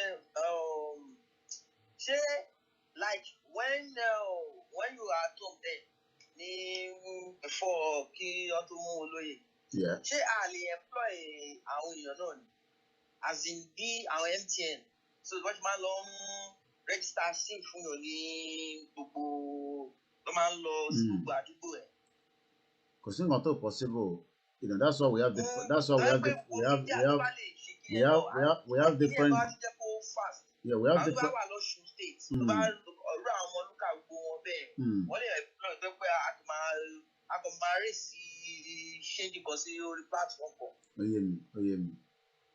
So ó máa move because èmi náà ṣe àwọn ọ̀rẹ́ mi gan tó lè ṣe kò máa gbà á tó pé because most of Nigerians àwọn guys ọmọ ayé mo ti fẹ́ rí data ti fẹ́ ṣe fún mi nọ́mbà ẹ̀ fún mi ní èjì ẹ̀ àbí fún èèmù ẹ̀ mo ti parí mo ti ṣe bẹ́ẹ̀ but tábàtú lè ráàyè ẹ̀ tó lè tá a lè employ so èmi náà mo lè volunteer èmi náà máa raise issues tó bá wà lọ.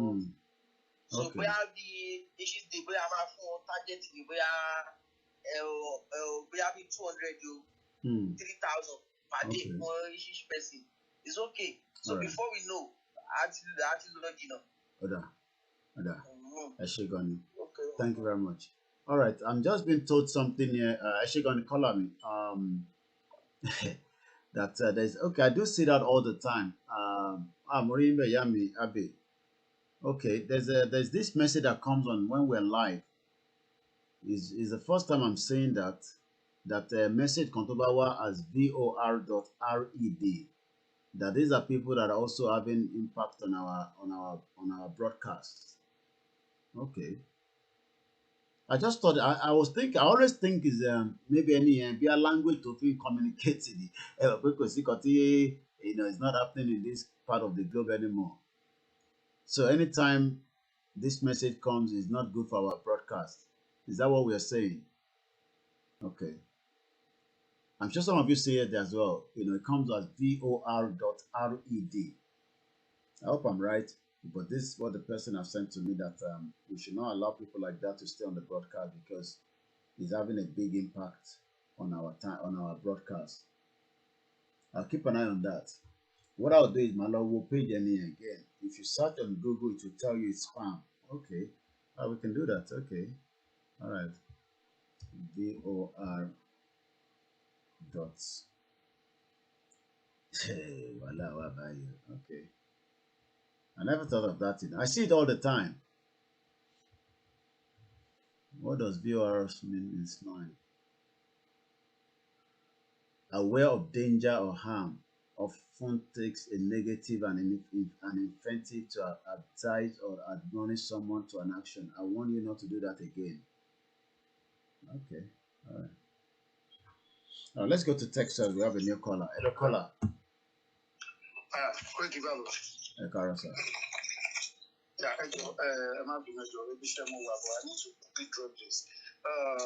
Said petition. When I saw the progress in India, I wasn't really encouraged.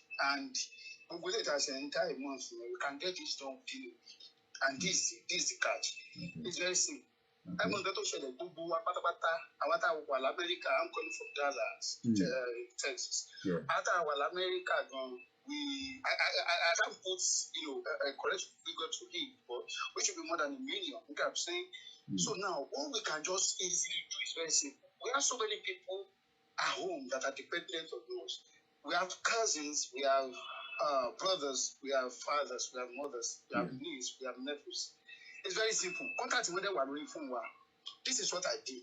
Baba mi, iya mi, uncle mi, mama 81, average 65 per day, 80, 79, 94,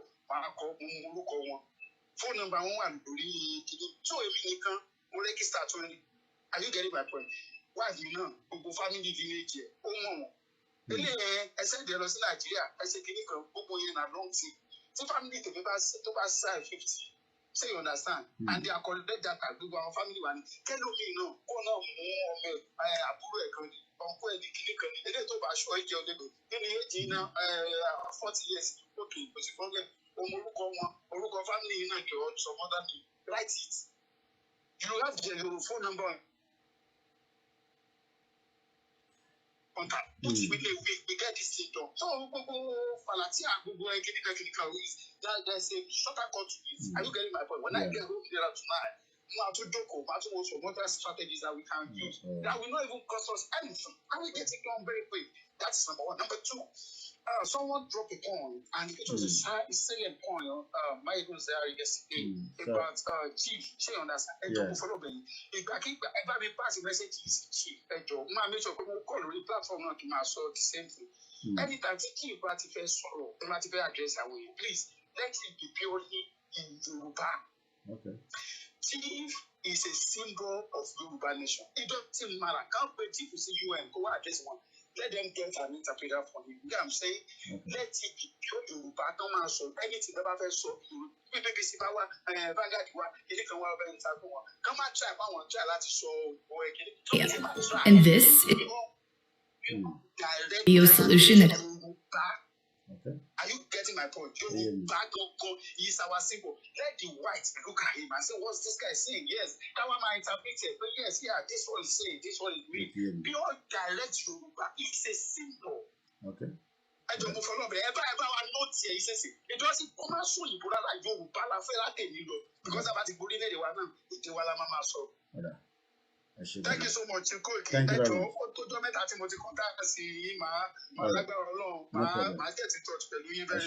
All right, thank you very much. All right, bye-bye.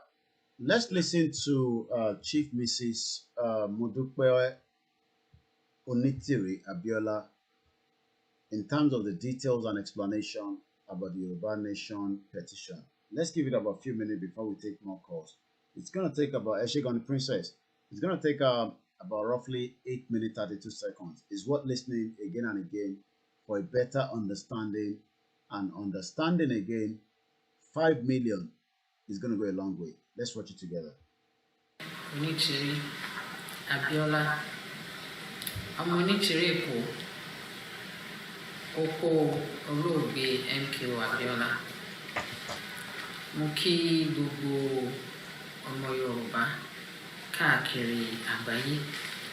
Mo kí ọkùnrin, mo kí obìnrin, mo kí ọmọdé, mo kí àgbàlagbà, mo kí arúgbó. Mo fẹ́ kí gbogbo àwa tá a pé ní tòótọ́ àti lódodo a fẹ́ òmìnira Yorùbá ní 2022. Mo fẹ́ ká lọ sign sí 5 million signatures tá a fẹ́ ṣe ti Yorùbá 2022, òmìnira Yorùbá 2022. Mo fẹ́ ká lọ sign sí. Ẹ lọ sí bàbá ṣe àpèjúwe, ẹ lọ sign. Ẹ má sign ní fake o. Èyí tó jẹ́ láti ọ̀dọ̀ tiwa nìkan, tó ní orúkọ Ọlọ́run, tó ní orúkọ èmi Dúpẹ́ Onítìrí Abíọ́lá nú, pẹ̀lú àwọn èèyàn tá a jọ ń ṣe, àwọn pàtàkì tá a jọ ń ṣe, òun ní kẹ́ lọ ṣe o. Tẹ́ ẹ bá ti rí orúkọ èmi Modúpẹ́ Onítìrí Abíọ́lá, Dúpẹ́ Onítìrí Abíọ́lá nínú ẹ̀, ẹ má lọ síbẹ̀. Tí ò bá kí n ṣe site òmìnira Yorùbá 2022, Yorùbá Freedom 2022, ẹ má bá wọn débẹ̀ o. Tẹ́ bá ti lọ síbẹ̀, ẹ ti rí oríṣiríṣi nǹkan tó máa fi jẹ́ kẹ́ mọ̀ pé site òótọ́ ni kò kí ń ṣe rọ́. Ẹ má lọ sọ́dọ̀ àwọn ẹlẹ́tàn torí àwọn ọ̀tá pọ̀ tí wọ́n fẹ́ kó wá sí ìmúṣẹ. So ẹni ọmọ Yorùbá tẹ́ mọ̀ pé ẹ fẹ́ kó wá sí ìmúṣẹ, ẹ dúró sórí òótọ́, ẹ lọ síbi tó yà ní kẹ́ lọ, ẹ lọ sign. Nǹkan tó wà níbẹ̀ ni pé ẹ fẹ́ béèrè lọ́wọ́ mi pé kí ló dé tẹ́ ṣe máa sign. Ṣé mọ̀ pé mo sọ pé a lè ní dádúró ká ní òmìnira láì jagun, láì tẹ̀jẹ̀ sílẹ̀, láì sí wàhálà. Ẹ̀tọ́ wa ni right to self-determination. Ẹ̀tọ́ wa ni àbá ẹnikẹ́ni jà, àbá Hausa jà, àbá Fúlàní jà, àbá Ìgbò jà, àbá Ògbóni jà, àbá ẹnikẹ́ni jà, àbá Yorùbá ara wa gan jà. Tiwa ṣáà ní pé kí Yorùbá kó ní òmìnira ní 2022 tá a wà náà. Ẹ̀tọ́ wa ni, Ọlọ́run ló ṣe bẹ́ẹ̀. Ọlọ́run ló dá wa ní ethnic nationality. Ó dá wa ní pẹ̀lú èdè kan, ìwà kan, àṣà kan, origin kan, gbogbo ẹ̀ ló dá wa. Ó dẹ̀ fi wá sí àyè tó wù ú láti fi wá sí ní àyè tá a wà ní orílẹ̀-èdè Yorùbá tí àgbáyé mọ̀ sí south western part of Nigeria. Òun ni Yorùbá wà. A lọ bèrè ilẹ̀ ẹnikẹ́ni o, a lọ sọ́dọ̀ ẹnikẹ́ni. Tí ilẹ̀ Yorùbá òun ni. A dẹ̀ fẹ́ kí everybody kó respect the fact that a ní right to self-determination. A fẹ́ kí Igbo, Hausa, Fulani, Yorùbá, everybody, the entire world, kó respect right wa to self-determination. And our intention ni láti ṣe peacefully, very, very peacefully, without violence. So ní agbára ti Ọlọ́run, ìgbésẹ̀ ilé ó wà nínú ìgbésẹ̀ tá a máa gbé láti ṣe peacefully. Tá a bá ti sign 5 million signatures yìí, à ń sọ fún àgbáyé ni pé à ń fi ohun wa, torí ẹnu èèyàn lèèyàn máa fi nǹkan méje, ẹnu èèyàn náà lèèyàn máa fi sọ nǹkan tó fẹ́. So ayé ò mọ̀ tẹ́lẹ̀, a fẹ́ sọ fún ayé ni, a fẹ́ sọ fún àgbáyé, lọ́kùnrin, lóbìnrin, lọ́mọdé, lágbà, lárúgbó, káàkiri àgbáyé, kí wọ́n gbọ́, kí wọ́n mọ̀ wípé Yorùbá sọ wípé òmìnira Yorùbá 2022 ó láti wá sí ìmúṣẹ. Tọ́ bá ti gbọ́ ohun àwa 5 million tá a sign, wọ́n ti rí pé kò kí ń ṣe rọ́, pé a fẹ́ ní tòótọ́ ni. Kò dẹ̀ ń ṣe pé èèyàn kankan fẹ́ fún èèyàn kankan lówó. Ó ń láti wá láti inú wa ni. Ó ń láti jẹ́ nǹkan tá a fẹ́, nǹkan tó wù wá, wípé ní tòótọ́ àti lódodo a fẹ́ òmìnira. So a ní láti ṣe voluntarily, láti inú, láti ọkàn wa. So pé èèyàn kan fẹ́ sanwó fún èèyàn kan àbí èèyàn kan fẹ́ fún èèyàn kan lówó, ìyẹn ò ṣẹlẹ̀ o. A ní láti ṣe láti inú wa ni. So ẹ jẹ́ ká ṣe ní kíákíá. Bàbá ṣe wá ṣe kó yára sí, òun náà ni òmìnira yẹn ṣe máa yára sí. Tó ta bá ṣe eléyìí ìbẹ̀rẹ̀ ìgbésẹ̀ tá a máa fi ṣe pé a ṣe referendum ní eléyìí ò kì í ṣe referendum, eléyìí ohun ní petition láti fún àgbáyé pé nítòótọ́ àmì ìnẹ̀ ó dára lójú afọkànsí a ní ìgbàgbọ́ nínú ẹ̀ wípé Yorùbá máa dá dúró. So eléyìí ló máa bẹ̀rẹ̀ ìrìn àjò tá a máa fi ṣe referendum tí a máa fi dá dúró táyé máa fi mọ̀ pé yes Yorùbá dá dúró peacefully la máa ṣe, and I expect interference from anybody, from any government, from anybody, because òfin àgbáyé sọ wípé right to self-determination kò gbọdọ̀ ṣe interference láti actualize it. So we expect that nobody will interfere. See our right to self-determination, Yoruba nation, Ominira Yoruba, independent Yoruba nation, sovereign Yoruba nation 2022. Bóde ṣe máa rí nìyẹn ní agbára Ọlọ́run. Kí ló bá wa dé bí báyìí? Gbogbo wa la mọ̀ nǹkan tó ṣẹlẹ̀. Mo ti ṣàlàyé yẹn tẹ́lẹ̀ lórí bí àwọn amúnisìn Great Britain ṣe wá sí ìlú sí entity tó ń pè ní Nàìjíríà. Tó jẹ́ pé ọ̀tọ̀ọ̀tọ̀ ló bá everybody. Yorùbá ọ̀tọ̀, Biafra ọ̀tọ̀, Ògbóni ọ̀tọ̀, Nupe ọ̀tọ̀, Hausa ọ̀tọ̀, everybody ọ̀tọ̀ọ̀tọ̀ ni. But for their own economic interest, wọ́n amalgamate everybody without even thinking about the right and the future and the progress and development gbogbo àwa tá wà nínú bẹ̀. So àsìkò ti tó tẹnu wa tá máa fi sọ pé a fẹ́ òmìnira wa. Kí ló gbé wọn débi? Resources. Gbogbo nǹkan tó lọ fún wa tó lè dówó tó lè dọ́là. Láti máa continuously máa jí resources wa, wọ́n need power. Báwo wọ́n ṣe get power? Wọ́n lo slavery. Láti maintain slavery, corruption wọlé. Láti corruption, poverty dé. Poverty, underdevelopment. Láti underdevelopment, hopelessness dé. In hopelessness yẹn lẹ ti máa rí divide and rule. Ibẹ̀lẹ̀ ti máa rí fear. Ibẹ̀lẹ̀ ti máa rí suicide. Ibẹ̀lẹ̀ ti máa rí oríṣiríṣi nǹkan tó ń pa ẹ̀mí àwọn èèyàn dànù. Ẹ máa rá àwọn láwọn ṣe ritual lóríṣiríṣi all sort of things ẹ pé kò yẹ kí ti gbọ́, kò yẹ kẹ́jú rí, kò yẹ kẹ́nu sọ. Not the hopelessness nìyẹn. Nǹkan tó wà nílẹ̀ sí nìyẹn. Adẹ̀ láti dá dúró. Torí tá a bá rí yẹn ní èyí, báwo lọ́la ṣe fẹ́ rí? Nítorí náà ẹ jọ̀ọ́ ẹ jẹ́ ká sọ́wọ́pọ̀ kí Yorùbá, òmìnira Yorùbá 2022 kó wá sí ìmúṣẹ. Kí 5 million yìí kó pé kó dẹ̀ tún lé ní kíákíá. Bàbá ṣe kó yá sí òun náà ní ìrìnàjò ẹ̀ láṣẹ máa tètè délẹ̀ rí sí ní ọdún yìí ní àṣẹ tí Ọlọ́run. Nítorí náà a ní láti reverse ẹ̀ ká gba agbára tiwa padà, which is self-determination tá à ń béèrè fún. Kí gbogbo àgbáyé kó recognize kó dẹ̀ respect. Ká self-determination pé Yorùbá nation ó dúró so that we have control of our resources. A máa ní agbára resources wa so that a lè dákun àkúrò lóko ẹrú, a dẹ̀ lè end poverty, corruption, hopelessness, underdevelopment, every evil tí wọ́n ti fi sí orílẹ̀-èdè wa a lè mú kúrò pẹ̀lú àtìlẹ́yìn tí Ọlọ́run pẹ̀lú agbára Ọlọ́run. Kí gbogbo abiyamọ àgbáyé ẹ jọ̀ọ́ mo bẹ̀ yín ẹ bá gba àdúrà sí kó wá sí ìmúṣẹ ní kíákíá. Ẹ ṣé mo dúpẹ́. God bless you. And that is Mrs. System Lale. Looks like it's giving me a headache. I can read some of your comments. A lot of people are saying that yes, there was a lot of problem on this site yesterday. People could not access it, but it's back on, and we have no reason, to be distracted by site and all that. I don't think so many people talk like that. Let's just look at this website completely apart from the signing. Let's go into the site a little bit. I think I saw some few things there. Let's go on the videos. Koda Omimirante rally tashe ní Ìbàdàn after the Nina's 90 days.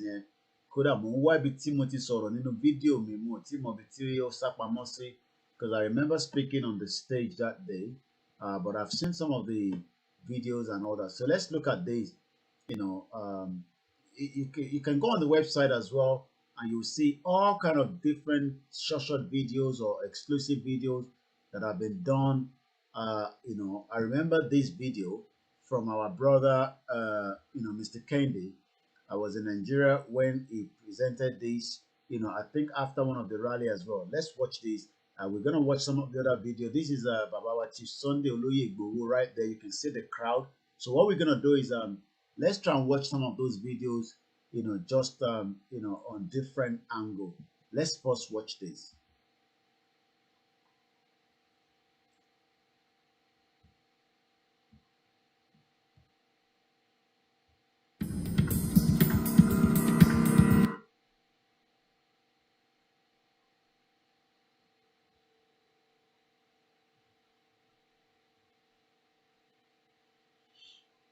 Let's watch this.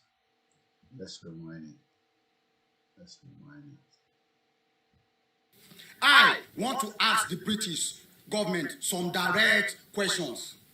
Is this how British government, in bracket, do treaties? Like free education, free healthcare, good road, stable electricity, cater for the old, provide your citizen that has not gotten a job. Can you, the British government, open fire on your citizens when they are protesting for their rights? If all this I ask, you do provide for your citizens, it's high time you listen to us, we masses in Nigeria. You, the British government, cause all this suffering in Nigeria. You allow the Nigerian politicians to be looting our money by accepting them to bring Nigerian money to your country.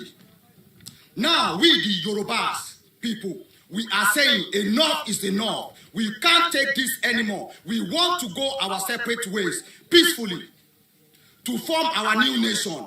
We want Yoruba people, in bracket, the world to know that we want to leave Nigeria, and for the world, in bracket, to come to our aid so that we can leave Nigeria peacefully.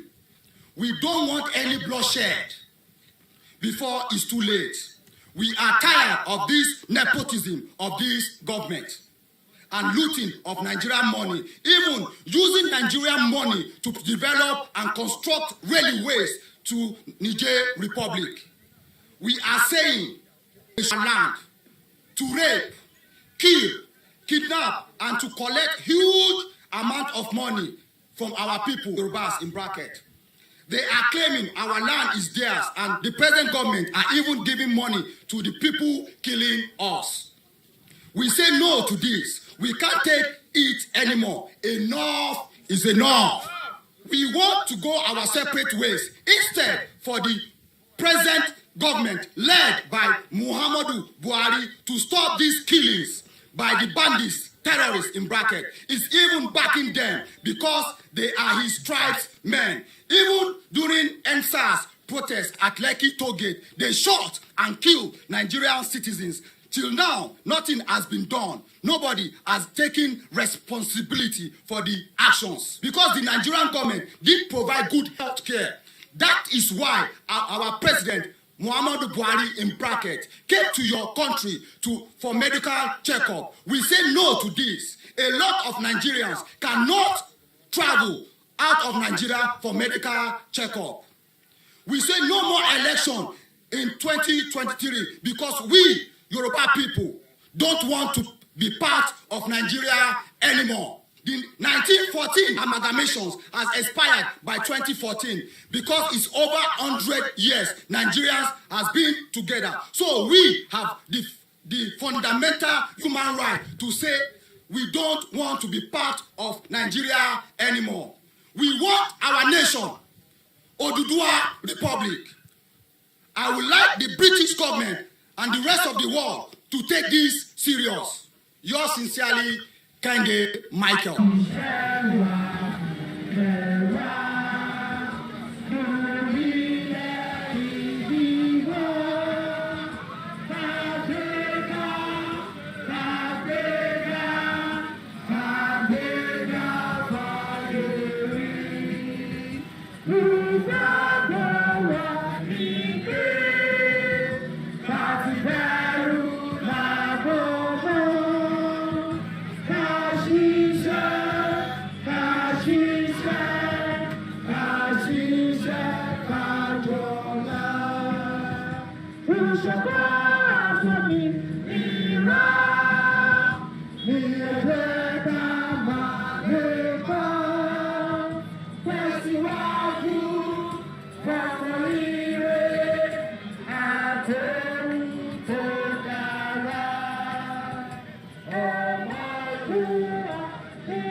can see the excitement. I was in Nigeria during some of this rally, and I remember this particular one as well as so many. You can see the vibrant Yoruba men and women, children, young and old. Our Londro Day. Let us sign this petition and let us start looking at people that will see a better opportunity. Let us do what we have to do. There might be I don't know what has gone wrong with my my back end camera. It looks like it's frozen.